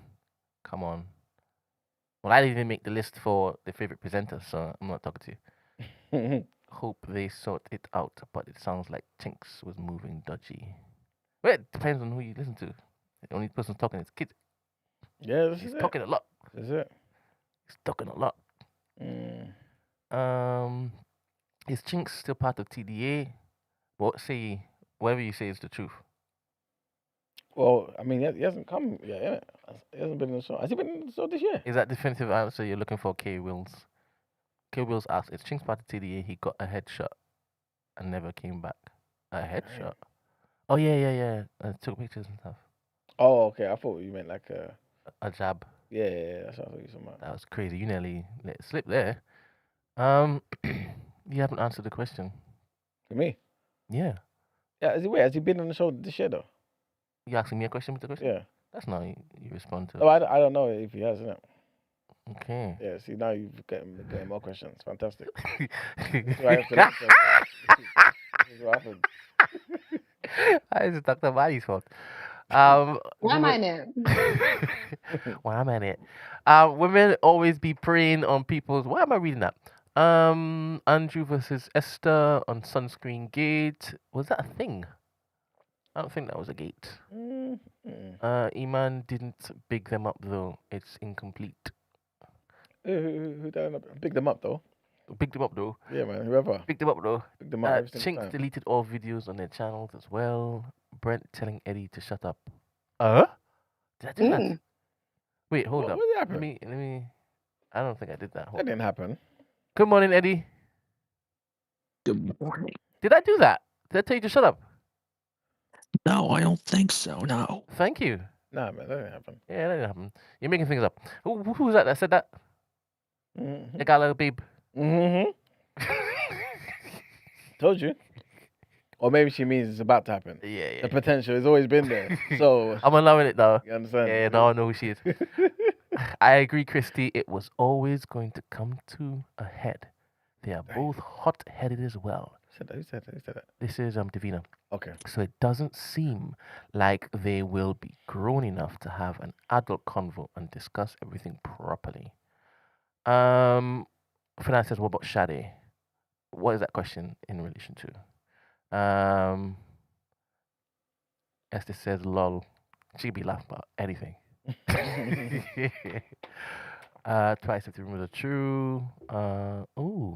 Another funny episode was when Emmanuel was busting up about Eddie. Eddie spoke to Brent. Can you remember when it is Emmanuel was laughing about you, Eddie?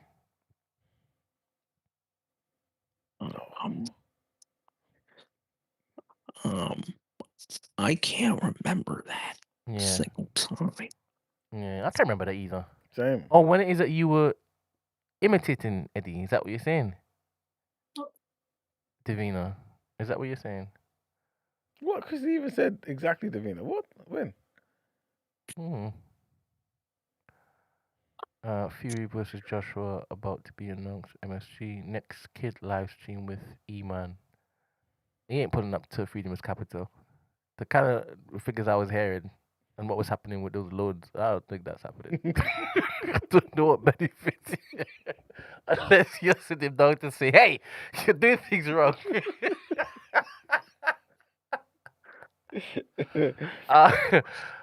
When did Brent do that? He never disrespects Eddie, ever.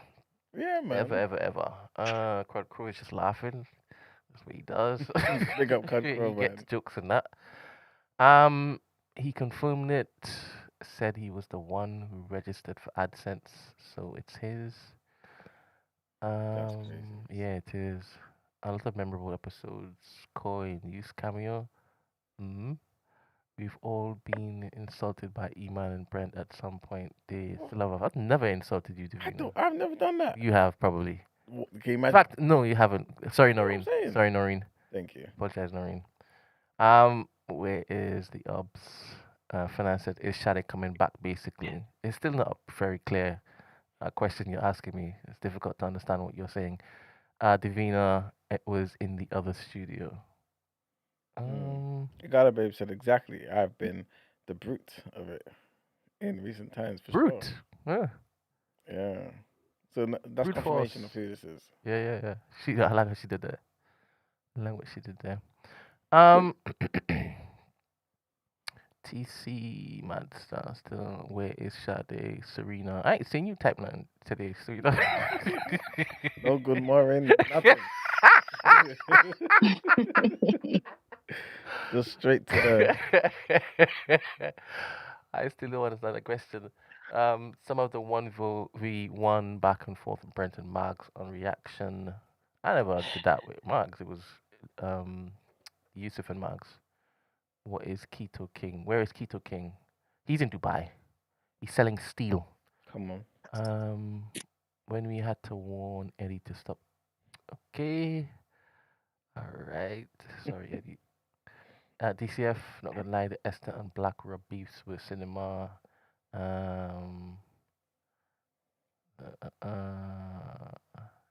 I've I've left the show at Fight Let's.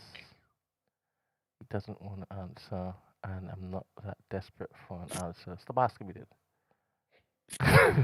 Esther says DCF. Now that I've left, I can say it must have been entertainment for y'all. Big up Black Rob. Come on, love that. Esther's always extending love and grace. Christy, we saw that. Isaac says Shadi questioning Leon Marshall when we have a host with a STEM degree is a failure. He ain't changed. He hasn't changed. He deserves Guy everything. hasn't learned. You know? Yeah, he hasn't. Guy hasn't learned. I love the He got consistency. bombed with the Hiroshima and Nagasaki this whole week. This nigga still out here talking smack. I don't know what the hell's going on. Mr. Gardner, when you gonna learn? I'm even mad. Every day you got some nonsense. You gotta respect it. No, I don't. No, I don't. Gotta respect it. Guy would just be. Women are always asking for men to be consistent, man. Stop switching it up. Yeah, but they want consistently good things. You know what I'm saying? Big up the women's out there. You know what I'm saying? All of them, not the females, the women's. The women's. 100%. The women's. OG and you gens. No. Only the OG.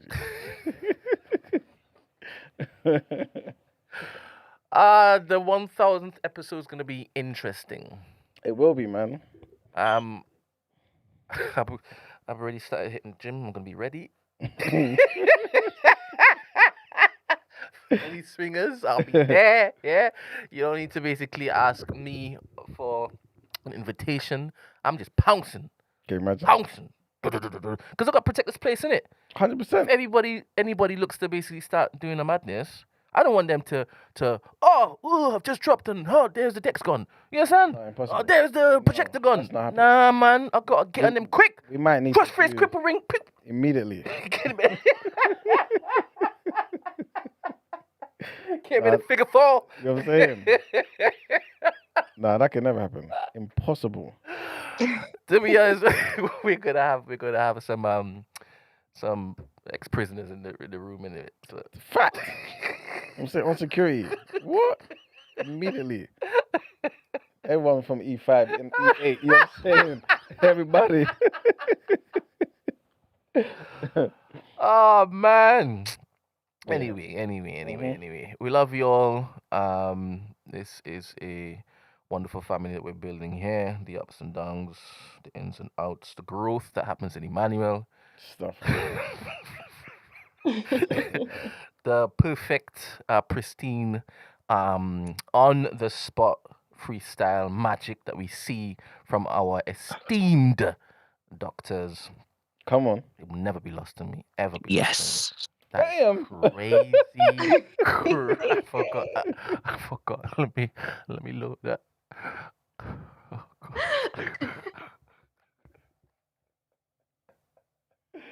Oh, God. Oh, gosh. I've been trying to tell ya. Carbone. I love this guy. Big up Eddie. Yo, next time I come to America, Eddie, we're gonna do lunch. I need to meet you, man. Big up Eddie every single time, man. No, I super appreciate Eddie, you know. 100%. Thanks. Every single day, man's in the chat supporting what we do. Honestly, when we do like a huge, maybe not the next live one, but one of them, we have to fly Eddie through. You know what I'm saying? Big up Eddie, man. I reckon for the Thanks. 1000th episode, we can get him on the jumbo screen. You know what? Maybe. Yeah, send him an invite link, put his face up, and he will meet the community, and the community will meet him. Some of them still think he doesn't exist. No, he's an exister. He's here. Yeah. You know what I'm saying? Mm. Always welcoming the people in the Always welcoming specific people. in the Yeah, room. 100%. Yeah, that is true. 100%. So That is descriptive true. on that. That is yeah. Yeah, we've pays seen attention. you. We definitely have seen you. Pays attention. You understand? Love you, Eddie. Same here. All right, bless. All right, we're gonna say goodbye to each and every one of you all tomorrow at 8:15, God willing. We will be here. Depends on whatever Emmanuel says and whatever Noreen looks to verify. Thank you. But yeah, it's been a good one. Please be kind to one another. Please drink plenty water and please mind your mother effing business. What happened? Ed said he welcomed the man in for like 2 weeks. And after that went back to his old ways. Do you remember? I said, Eddie, you never say good morning to me. For like a few days, he sent it to me, and then after that, I've never seen it again. I'm embarrassed to ask. You know what I'm saying? Like, Eddie, where's my greeting? But I hear it. Eddie, what we saying? Oh, oh, oh yeah. I appreciate you, Emmanuel. Thank you, man. That wasn't even on purpose, but like it's infectious, Eddie. I love the voice, man. Thanks, thanks. Big up you, man. All right. Ah, thank you. Yeah. Goodbye, Dr. Mani, and thank you very much. Bye. Peace, everybody. All right. Let us get out of here.